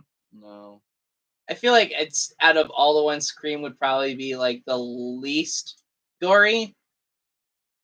But it's never been my own cup of tea to actually enjoy that. Yeah, that's fair. Believe me, we've been through this when we were dating. Yeah. Wait, were you watching like what movie were you guys No, watching? not really. I always like avoided it for your sake. Oh yeah, because I wouldn't enjoy it at all. I would be like, And I no, knew you wouldn't. I didn't want it. I would be on my phone the entire time. And I never wanted to force it on you. No. Worst thing we did to each other was State Fair. Uh-oh. Remember? Oh yeah, because I used to like roller coasters until I had a near-death experience, and now I can't stand to be on one because what? So I wanted to go on a roller coaster, and I decided to go with you on it, thinking, okay, you were nice enough to go with me. Yeah. And then you wanted to go on the thing on that takes the you across from one side of on the lift. Oh, the gondola thing. Yeah. And I hate heights. Oddly enough, I love roller coasters, but I hate heights, and I hate not being strapped in. They don't strap you in on those? Oh no, it's just a bar in the front that's kind of like here. Fuck that. I thought they were gonna be like you could like slide right out and just. I don't like that. What was I doing the whole time? You were death gripping the whole bar. You were white knuckling it with your legs wrapped around the back. Yeah. My leg not around the back, just because it's just. I mean, it ends here, so like my legs were like against underneath here. From underneath, yeah. For the whole time, so much so that by the time we got back down, like I was sore because I was just like. Is there a reason why they don't have like some kind of at least some kind of a waist strap thing? Because I feel like that, knowing how many accidents we see on those like ski lift doodads, like I don't know if I'd really want to like give that much people trust. I know. In them, I sure don't. I don't get it. That shit's scary. I don't mind heights. I do. But then I am also afraid of some heights. So I'm a bit strange myself. But when I went on that small little roller coaster, it gave me a Vietnam flashback after the first drop, and I was Aw. white knuckling it the entire time. Mm. To where it's like, nope. I just remember why I don't like doing this anymore. But you still did it for me. I still did it for you, but then after that, it's like, I'm not doing this ever again. So Too much of Vietnam flashbacks. So no Six Flags for you. It was at Six Flags. Oh no! I almost got launched off the American Eagle. Oh, well, He doesn't like the air. Well, I mean, in No. fairness, that is a very old But ride. there's a reason why. Because they paired me next to a big guy, So to which the bar never reached my legs. Right. Yeah, that is terrifying. And I got launched. The Eagle's seats are real close together. They're stuck together. And it's just like a bar that comes down. Yeah, I've been on the It's a Eagle. lap bar. But the other guy was kind of seeping into his seat, so pulling Dustin's. No, it was a bench. No. It was a bench. No, I've been on it like 20 or 30 times. You're talking to a native Illinoisan. Anyway, whatever happened, it didn't permit the lap bar to go down all the way, and it left all the space for you. So like, you were literally floating out of your seat. I did this. Yeah, you were lifted out. I was launched forward and then hit back the first time. Okay. And then there was a second drop. Then I did that again, and then I got launched back, and then after that, it's like, oh fuck, I almost died twice. Like, I'm gonna try and do this very delicately, and I don't want anybody to take any kind of offense when I say it, but I'm offended already. if you are going to go to a roller coaster park, like amusement park place, like whether it be Cedar Falls or Six Flags, and you're a fairly big person, I don't think that I do not think that it's advisable for you to go on those rides. Well, at least until you lose a bit of weight. Well, I if you think what's pair two important big is- people together, they're both going to work. balance I the still ride don't out. even know if that would work. It will, It's just but- I got paired next to someone big who I probably should have been paired with someone my size. because I watched something similar. This guy was really heavy in the top half of his body, so the harness, it was a harness that came up and down, and it's supposed to be around here. Right. But because he was so big, the harness like stopped like here. Oh. So literally, he could have, like, if his head, lots could have happened, and it like gave me anxiety just watching him be locked into place. And I was like, oh God, I can't watch this. I can't watch it. Hmm. But yeah, So I get what you're saying. I did Did you ever do the big drop tower? Yeah. Oh, that was fucking They just terrifying. jump and just drop the Yeah. thing down. Yeah. And Hate it. it really didn't make me feel all that like better, because like, what was it, a week or so before at a different location somebody had lost their leg on one of those rides, and I'm like, oh great, oh, that must have I'm been- literally on said ride, like maybe not at the same location, but literally the same type of ride. And they literally told us, like, when you were going up, that you had to have your feet out like this. Yeah. So that way it would avoid, like, getting caught underneath when gravity kind of did the rest. Wait, their actual leg. Yeah. They're, like... I thought it was a prosthetic leg. No, they literally had their leg completely severed because they had it tucked in rather than out. Oh, really? You're supposed to go down. with the Oh, leg God. out. Yeah. Which I get, like, especially if you don't know unless you time it, you don't know exactly when that thing's about to drop. So after a while, like, I was like this the entire time, like super anxious, thinking my legs are starting to get a little tired. Yep. But I know like something like this has happened before and people have lost legs doing this. So I was like, and then we hear like the latch like starting to click and you're like, oh, that's gotta be it. Whoop. Like stiff as a board. Ah! Yeah, and hearing more of that's like, oh, do I need to Crackers. really like Ooh. like screw myself for the rest of my life Off-brand or Cheez-Its? something like They're that? so good. They're better than the regular cheeses. They really are. Is this the only flavor that they do? I don't know. It's small. They have some of the best off-brand stuff. I wonder if they have pepper jack ones, or if that's even possible. You want one of these? What is that? Cheez-It? They're off-brand Cheez-Its. Oh, okay.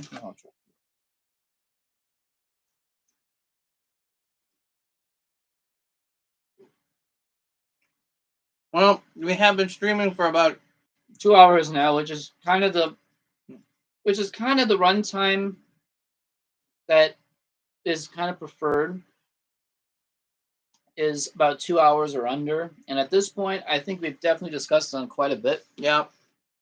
And kind of us just kind of being like Mildly distracted. Yeah. But I'd say we could probably sign off from here. Yeah. You got your friend's coming at 7, yeah? About 7, yeah. Yeah, like in 8 minutes. Because they have to go all the way to Yorkville, Wisconsin, then to come back. That's funny because it's about 30 minutes drive. So they're either on their way back to return their van, or they have returned their van and they're on their way here. So I'm not sure about that. I never knew though that the Amazon delivery department covered that Huge, expansive amount of area, because I always thought it was like based on region or like local area. You would think it'd make more sense. Yeah, I wonder how that works. I should ask them the next time they're here. Because it's interesting that they drive 30 minutes to get to the New Berlin, West Dallas area, because they only he only delivers in these 2 towns, and he won't go beyond that because they specifically have his route here. Huh. Which, honestly, as a driver, this is a pretty good area. Yeah. A very, very good area. It's not downtown Milwaukee. It's not in the north side. Nope. It's not on the west side or the east side. South side's not so bad, but this is a pretty good area. If you're a driver around here, this is the place you really need to be in. So, but I'm also curious. But then again, they must have enough vehicles to cover the entire area that there might be more than one vehicle in one town. Probably is. Because it's just unlikely that one vehicle will service a town of 40,000 people. Or unless there weren't that many packages, one vehicle will be enough to do just that. But because today he had 150 stops, which is a little more than he's used to doing. But does he just deliver only small packages, or is it like? No, the one time that he's stopped over, he had a giant recliner in pieces that was in his.